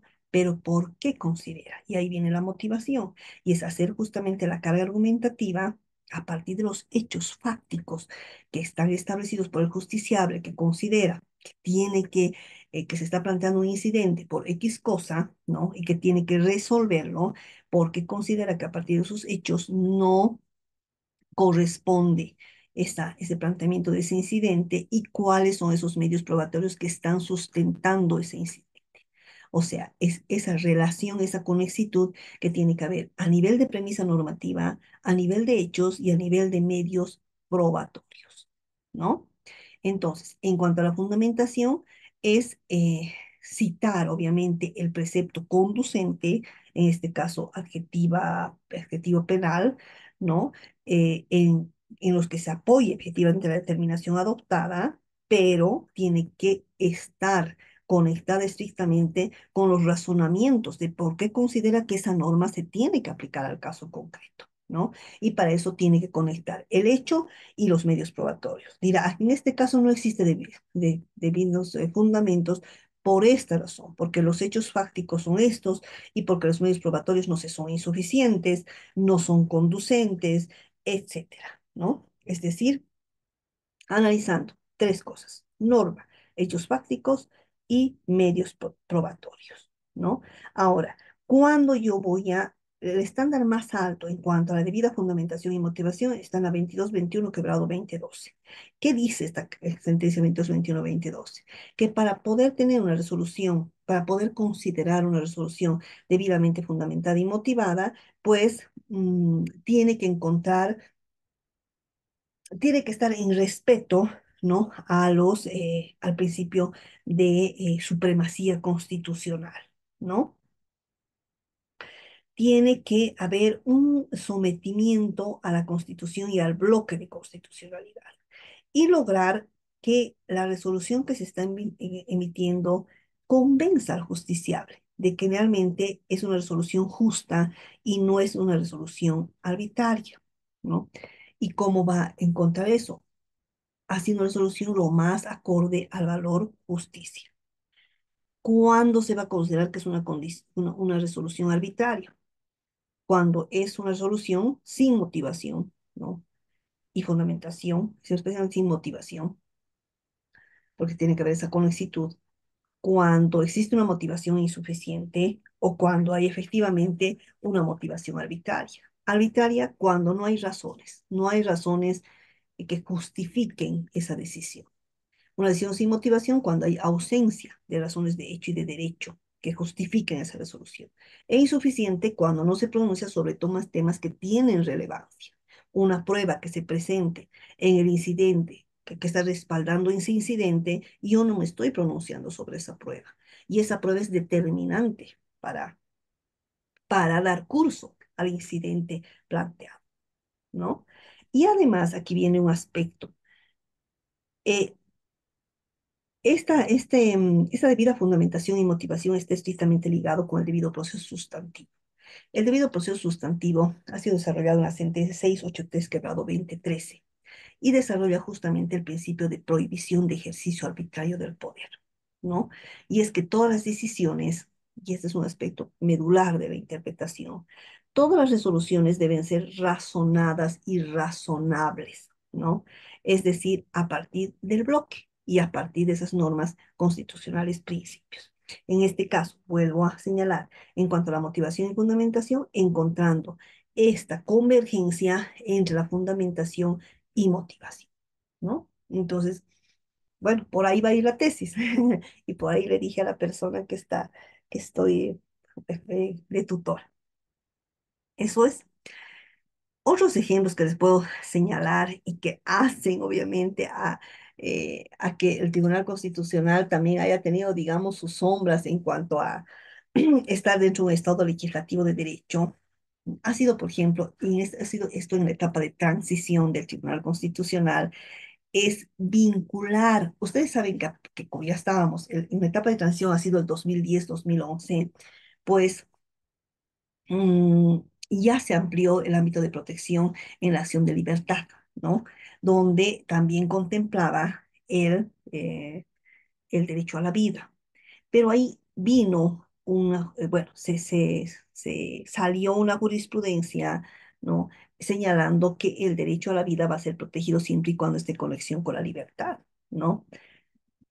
Totalmente arbitraria. Es más, cuando una sentencia no contiene los elementos de progresividad y favorabilidad y no son exponentes de protección de derechos y de la máxima eficacia de los derechos, no es jurisprudencia, se considera como un criterio aislado, ¿no?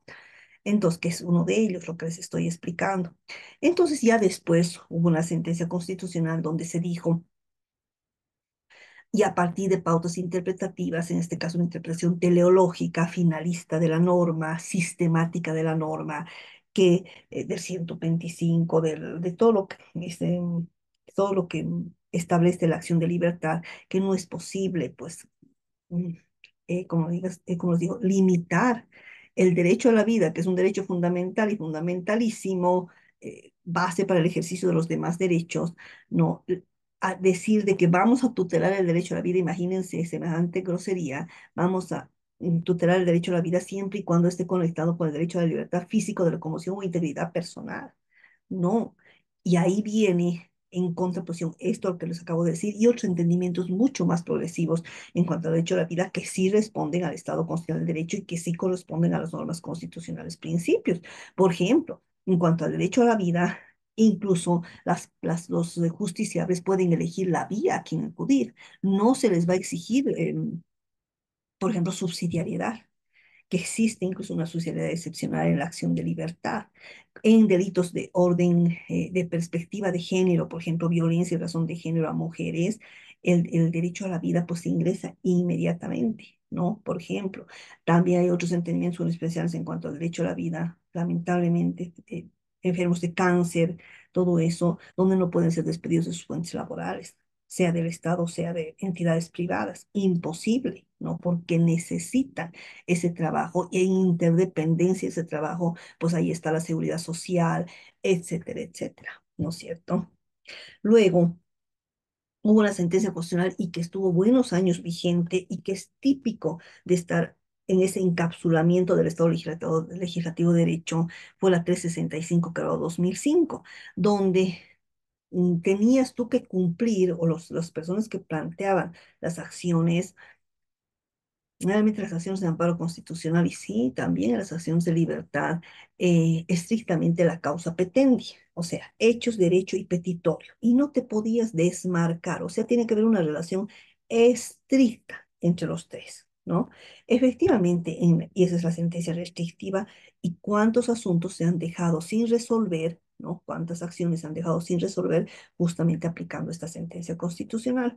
Luego, ya progresivamente y a la luz de las normas constitucionales principios, se ha señalado y se ha dicho que sí, evidentemente la causa petendi es importante, pero pueden haber situaciones excepcionales, ¿no? Y puede haber situaciones de vulneraciones groseras de derecho y garantías constitucionales, esto aplica a la acción de libertad y a la acción de amparo constitucional, donde se puede sobrepasar la causa petendi. Y ahí se ha dicho por ejemplo, que pueden, ¿no? Tutelar derechos conexos, ¿no? Pueden tutelar derechos que ni siquiera han sido invocados, por ejemplo, ¿no? Y también pueden, incluso hechos conexos. Cuál es digamos, el punto que tiene que haber esa conexitud, ¿no? Tampoco vas a decir cualquier cosa, no, no vas a ir a una audiencia, por las acciones de amparo constitucional y las acciones de libertad es posible arguir otros hechos pero conexos con el hecho principal. Esa es una progresividad acorde al sistema constitucional e internacional de derechos humanos y acorde a las normas constitucionales, principios, porque lo que se está buscando precisamente es la máxima eficacia de ese derecho y garantía constitucional. No lo dejes, ¿no? Sin protegerlo si existe esa conexitud, ¿no? Entonces ahí se superó esta sentencia constitucional 365 2005, ¿no? Eh, un ejemplo para terminar ya la clase que también les voy a señalar en cuanto al matrimonio, ¿no? En cuanto al matrimonio. Si ustedes nos remitimos al artículo 63 de la Constitución Política del Estado, pues van a ver, ¿no? Que es un matrimonio, el matrimonio se reconoce matrimonio entre hombre y mujer, ¿no es cierto? Entre hombre y mujer. Pero ahí nos cuestionamos. Y hay una sentencia, la 176, por ahí la anoté, la 76 quebrado 2017, donde no se ha reconocido el matrimonio entre personas del mismo sexo, ¿no es cierto? Y luego ha venido otra sentencia constitucional, que es la última, que es la 577 quebrado 2022, donde se ha dado protección constitucional a una pareja del mismo sexo que buscó, que fue a efectuar en el CERESI, fue a registrar su unión conyugal libre y no les dejaron porque no había normativa expresa. Miren lo que es estar dentro del Estado Legislativo de Derecho. Esta sentencia tal vez les he dicho, ¿no? En este módulo, a ver, háganme saber.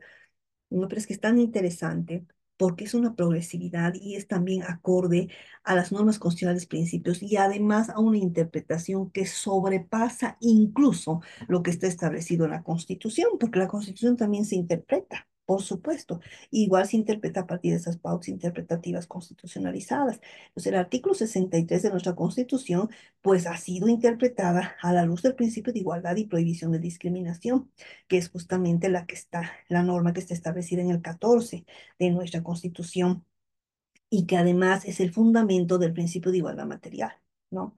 Por ahí ha iniciado esta sentencia 577-2022 y además se ha basado en todos los estándares de la Corte Interamericana. Es una interpretación sistemática, ¿no? ¿En qué casos? En el caso, como ustedes saben, Duque versus Colombia, que es un señor que tenía su pareja del mismo sexo y cuando muere pide eh, la renta vitalicia que le corresponde al cónyuge y nunca le quisieron dar y llegó hasta la Corte Interamericana de Derechos Humanos. El caso Karen Atala versus Rifo también está, Karen Atala versus Chile, perdón, que también está en esta sentencia 577-2022, que es una señora jueza que se casó y luego se divorció, tenía hijas y entabló una relación con una mujer, ¿no? Y pues eh,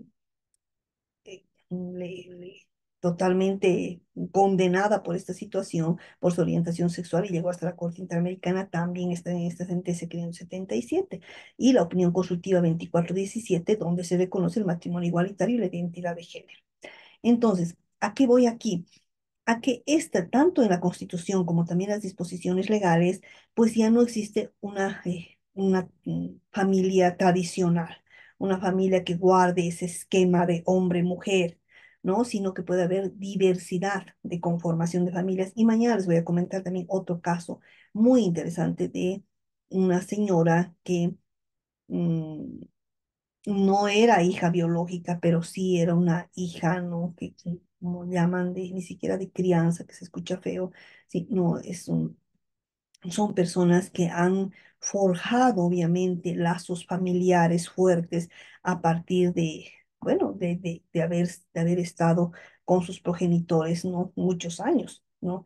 Entonces, esas conformaciones tradicionales de familia ya han sido totalmente superadas, ¿no? Y eso ha meritado una construcción, no ha sido fácil, una interpretaciones porque lo que se ha estructurado desde nuestro Estado republicano y tantísimos años, todo eso es muy difícil, como les decía, desestructurar, es como deshilar lo que ya se ha hilado, ¿no? En el caso, no sé si este ejemplo también les he puesto, pero son ejemplos tan interesantes en la teoría general en el módulo pertinente en cuanto, por ejemplo, varones y hablando de conformación de familias, Imagínense esa arbitrariedad y esto además está unido con los estereotipos de género, ¿no? Decir que un varón, ¿no? No tiene familia porque no tiene familia porque sus hijas, porque ha tenido hijas con distintas progenitoras, con distintas señoras, ¿no? Y por eso se le niega la cesación de la detención preventiva. Así hubo un caso, creo que es 2018, 2014, ¿no? Entonces no puedes hacer eso porque hay distintas conformación de familias.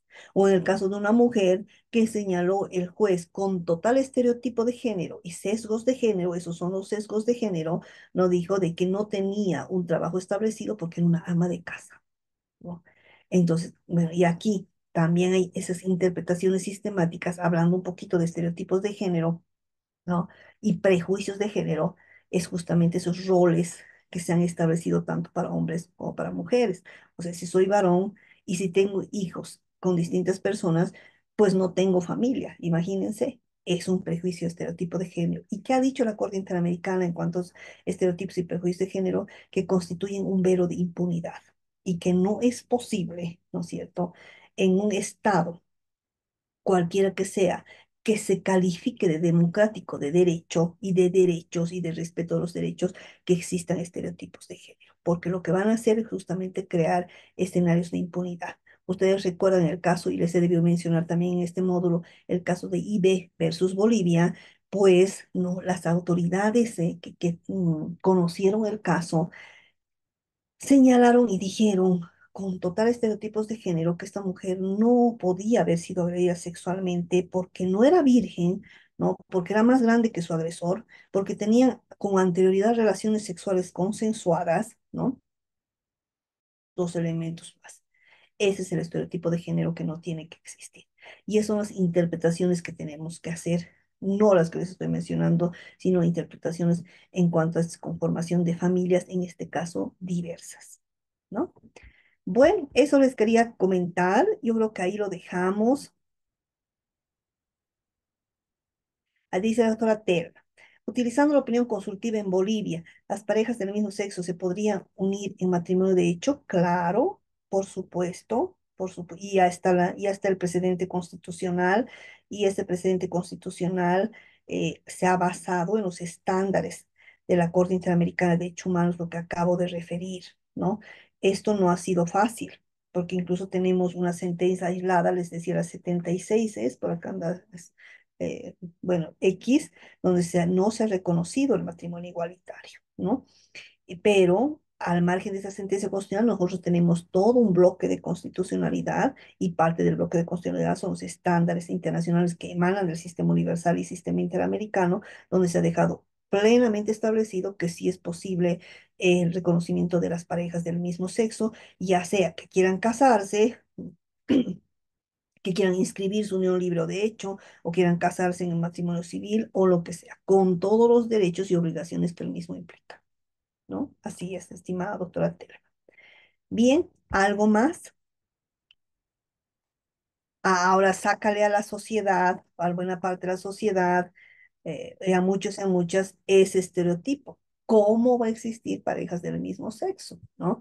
Si realmente existen razones fundadas, razonadas y razonables que hacen parte del debido proceso sustantivo de que no tiene que haber, hablando de este tema, que no puede haber parejas del mismo sexo.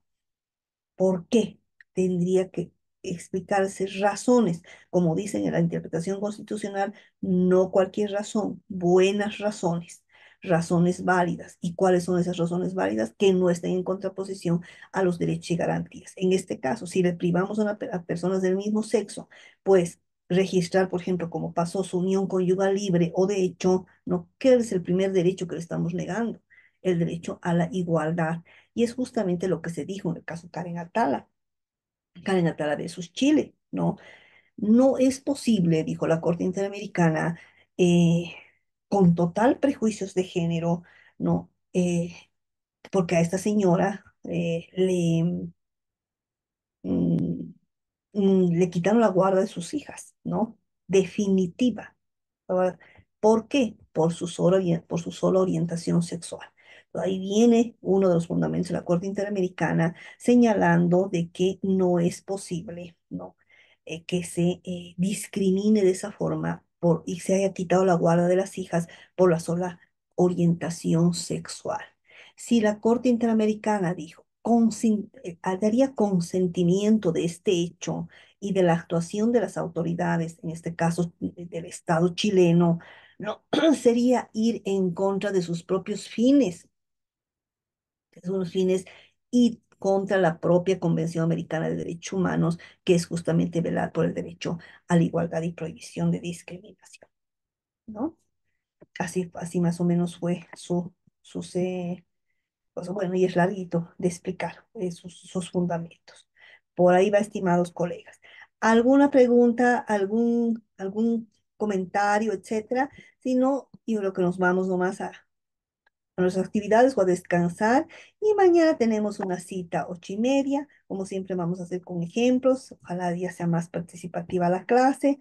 Y bueno, y desde ya muchas gracias. No sé por qué no puedo activar mi cámara y poder. ¿Está con cámara prendida, doctora? Ah, sí, ay, ay, ya, Cámara prendida. perfecto. Sí, Entonces, ¿por qué, está con por qué no cámara. me Mira, veo? para la vemos. Ah, yo no me veo ya. Perfecto. A ver aquí.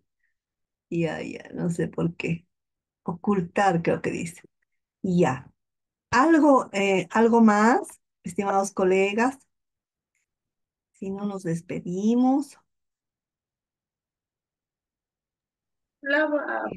Hablaba respecto a lo que le quitó la custodia de sus niños. Yo tengo un caso similar, pero no se trata de una pareja del mismo género, más bien era un cliente que, que perdió la custodia de sus hijos porque la contraparte ha presentado certificados de que él era padre de varios niños, o sea que tenía varios hijos en diferentes mujeres.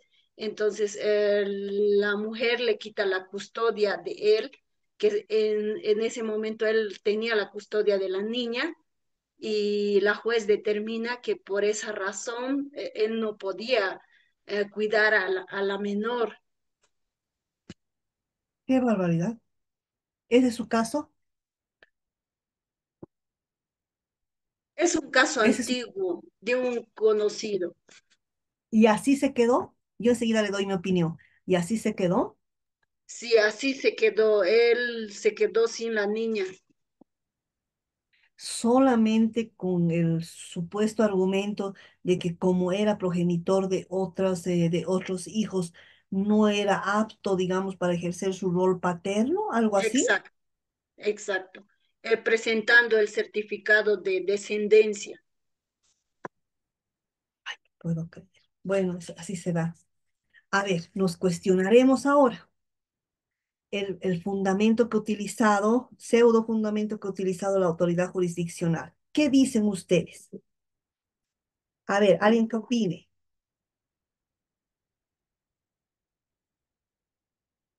¿Será válido? ¿Será razonable? ¿Será arbitrario? Doctora, según mi criterio es un razonamiento bastante arbitrario, ¿no? Debido a que el que tenga varios hijos no es argumento alguno para desacreditar de que sea un buen padre o que fuera descuidado o que maltratara al menor, que son temas muy distintos, ¿no? Ahora, si se hubiera demostrado alguno de esos aspectos que hubiera sido, no ya sea descuido, maltrato, o abandono del menor, podría ser, bueno, pero por el simple hecho de que es progenitor de varios hijos, no es argumento alguno, es un criterio bastante sesgado ese. Exacto, gracias. ¿Alguien más?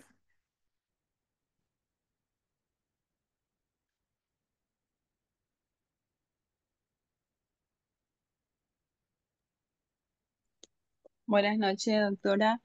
Hola, ¿cómo te Me va? parece, me parece, doctora, una decisión muy errada, ¿no? Porque es el padre y primero que esas circunstancias que argumentan por qué no le dieron a la niña, al niño, no tiene fundamento, pues no. Primero está el hecho de que él es el padre, ¿no? Y tiene sus propios derechos fundamentales como padre, ¿no?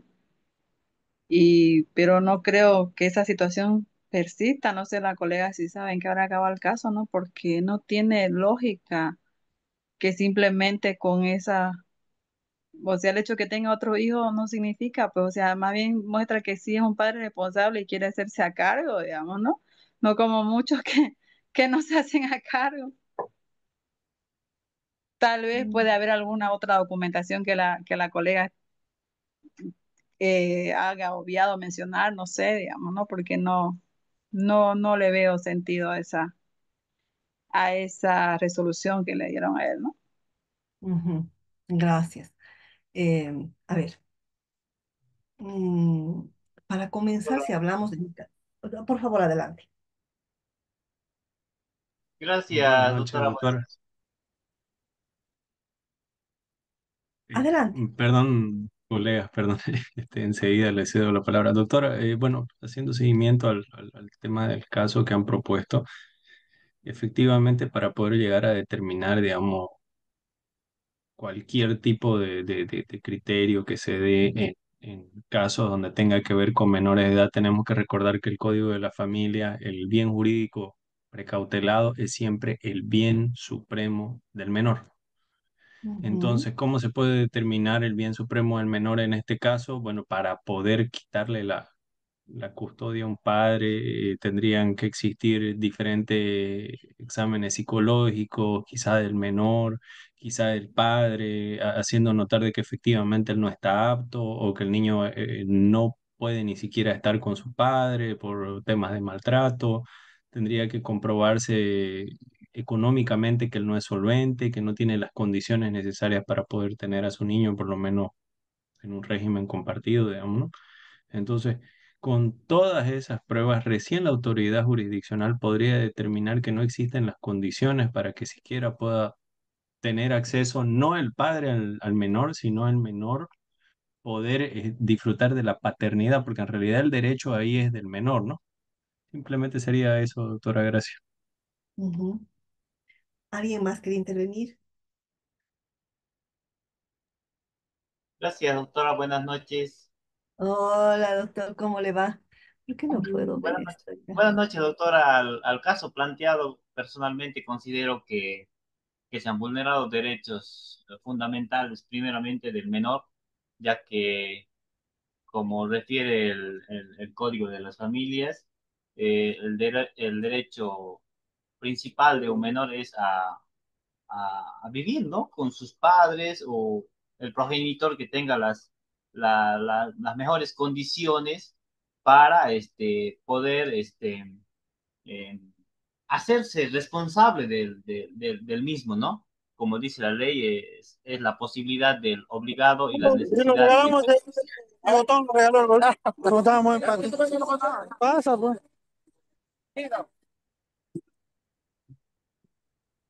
Perdón. Adelante. Gracias. Gracias, doctora, y considero que ha sido vulneratorio, hasta ilegal, la decisión de la autoridad jurisdiccional. Sin embargo, también hay que ver, ¿no? Los antecedentes, como dice en el cuaderno en el expediente, qué antecedentes más contaba la autoridad jurisdiccional al momento de emitir la resolución, ya que todas las resoluciones necesariamente tienen que respaldarse con prueba pertinente, idónea, ¿no? Para emitir un criterio judicial. Si en todo caso, en este proceso se ha vulnerado algún derecho, yo creo que la colega abogada tendría, ¿no? La posibilidad de recurrir, ¿no? Porque conforme establece la ley, también a cualquier vulneración tenemos la posibilidad de interponer los recursos correspondientes. Sería mi opinión, doctor. Ujú. Perfecto, gracias, doctor Juan Alberto, y muchas gracias por su intervención a todos y todas. Claro, ya lo han dicho, ¿no? Aquí estamos ante un caso típico de una resolución. Bueno, tomaremos en su literalidad lo que nos ha dicho la doctora y nos ha contado, que ha sido el único fundamento para poder negar la guarda al progenitor, ¿no? Entonces, dicho esto, ¿no? Estamos ante un típico caso de una resolución judicial totalmente arbitraria, porque la autoridad no ha brindado razones, buenas razones justificadas que sustenten su decisión. En relación a qué mecanismos procesales constitucionales correspondería, bueno, ha pasado ya mucho tiempo, pero aún así, voy al punto, una acción de amparo constitucional. Y una acción de amparo constitucional que en este caso se flexibilizaría en absolutamente todos sus rigorismos procesales que tienen de subsidiariedad, de inmediatez, etcétera, porque estamos hablando de un menor de edad, que me imagino que lo sigue siendo, ¿no? Y ustedes saben que merecen protección reforzada. Y en cuanto al aspecto procesal de la acción de amparo constitucional, pues hay protección directa e inmediata, ¿no? Aún habiendo pasado harto tiempo, que ha habido un caso de una persona, por ejemplo, que peregrinaba años y años la pobre por conseguir una jubilación, ¿no? Y se hizo una flexibilización del principio de inmediatez, ¿no? Porque ya debe pasar más de los 6 meses. Entonces, en este caso, si realmente se ve, y ahí se ve, perdón la redundancia, y ahí justamente está el parámetro, ¿no? De hacer una buena interpretación y un buen ejercicio de la justicia constitucional. O sea, si realmente esta resolución se ha quedado así, qué terrible. ¿No? Qué mal, porque imagínense el grado de arbitrariedad que puede tener. ¿Por dónde sería el argumento? Por la vulneración del debido proceso en su elemento de fundamentación y motivación. Por un lado. Por otro lado, como bien decía algún colega, ¿no es cierto? Y partimos desde la misma Constitución, pues es un deber del Estado y el Estado cómo se articula, cómo opera a través de sus autoridades, ¿no? Y así dice una norma en la Constitución que el Estado, la familia y la sociedad pues tienen la obligación de, ¿no? Proteger el interés superior de los niños, niñas y adolescentes. Y aquí esta autoridad lo que debería haber hecho, si realmente, bueno, digamos que haya otros elementos, porque si es el único, no hay ningún fundamento válido, ¿no? Más bien lo que debería tomar en cuenta es el interés superior del niño y velar por su protección integral y además velar por otro artículo que está en la Constitución, que es que esa niña o niño debe contar con una familia, ¿no? Debe contar con una familia y como dice, mira, aquí vivir y crecer en el seno de su familia de origen o adoptiva. Se le está privando de ese derecho al niño sin ningún fundamento alguno, ¿no? Consecuentemente, se le está privando de un desarrollo integral, que es al final el interés superior del niño, niña y adolescente, velar porque todos los derechos que tienen los niños, niñas, adolescentes se cumplan a cabalidad, se cumplan integralmente. Es una resolución realmente totalmente arbitraria y totalmente cuestionable. Qué pena, realmente es de película, pero así hay casos de película. Y les voy a comentar un caso justamente mañana, que esto se plantea una acción de amparo constitucional, ¿no? A partir de las familias diversas. Mm, Muy interesante también. En realidad hay 3 casos de estos, ¿no? Que igual parecen de novela, pero que se dan en la vida real, ¿no? Partiendo de esta categorización de familias, ¿no? Y de hijos, ¿no? De hijos que ha existido también en nuestro Estado republicano, donde había, se recuerdan, hijos naturales, hijos biológicos y todo eso, que a partir de la igualdad que se tiene, pues no, ya no existe esa categorización odiosa, ¿no? Todos los hijos son iguales, ¿no? O sea, dentro del matrimonio, fuera de matrimonio, etcétera. Pero en un momento se utilizó, no en algún momento, durante mucho tiempo se utilizó eso. Bueno, ahí también les voy a comentar lo de la reparación integral de daños, ¿no? Y esa reparación integral de daños, quiero un poquito vincularla para que vean la progresividad y vean la interpretación, cómo es tan neurálgica y tan determinante con el derecho a la verdad, ¿no? Y esto a la luz de la desaparición forzada de personas, ¿no? Que es muy interesante el derecho a la verdad, que además no ha sido fácil en cuanto a su reconocimiento como derecho autónomo, ¿no? Ha tenido su proceso, aún a nivel de Corte Interamericana de Derechos Humanos. Y esto de la reparación integral, que es una visión realmente de cambiar el chip del Estado legislativo de derecho a un Estado constitucional de derecho, ¿no? ¿Y por qué? A partir de estas interpretaciones, ¿no? Amplias, favorables, ¿Dónde está la interpretación? En muchas pautas interpretativas, pero tres principales hay: favorabilidad, progresividad y una interpretación de este conforme al bloque de constitucionalidad. Lo más favorable al ejercicio de ese derecho, lo más favorable al ejercicio de ese instituto, ¿no? Lo más favorable a la máxima eficacia y protección de ese derecho que está en juego, de ese instituto que está en juego. Si no, no tiene sentido, ¿no? Seguimos en una visión totalmente restrictiva y retrógrada, ¿no? Ese es el gran desafío de este constitucionalismo que ahora estamos viviendo hace tantos años, ¿no? Ustedes ya sacan sus conclusiones y qué lindo que traiga a colación la doctora este ejemplo. Y mañana, si ustedes tienen ejemplos a partir de su cotidiano trabajo, ¿no? Excelente. Y ahí nosotros ya hacemos la interpretación y participamos. Bueno, que descansen. Muchísimas gracias, colegas, por la paciencia. Y voy a ver si hay algo en el chat. Y nos despedimos. La compañera dijo que fue Muchas hace mucho gracias, tiempo que doctora, usted... excelente. Gracias, doctora Patricia. A ver, aquí dice el doctor Flores o doctora Flores. Dijo que fue hace mucho tiempo, entonces podríamos deducir que la autoridad judicial emitió su fallo tomando en cuenta el anterior código de familia. Habría que ver las causales. ¿De cuándo fue el caso? Si no me equivoco, del 2018 creo que fue. Es que me Entonces, contó mi amigo que le pasó entonces, eso. imagínese.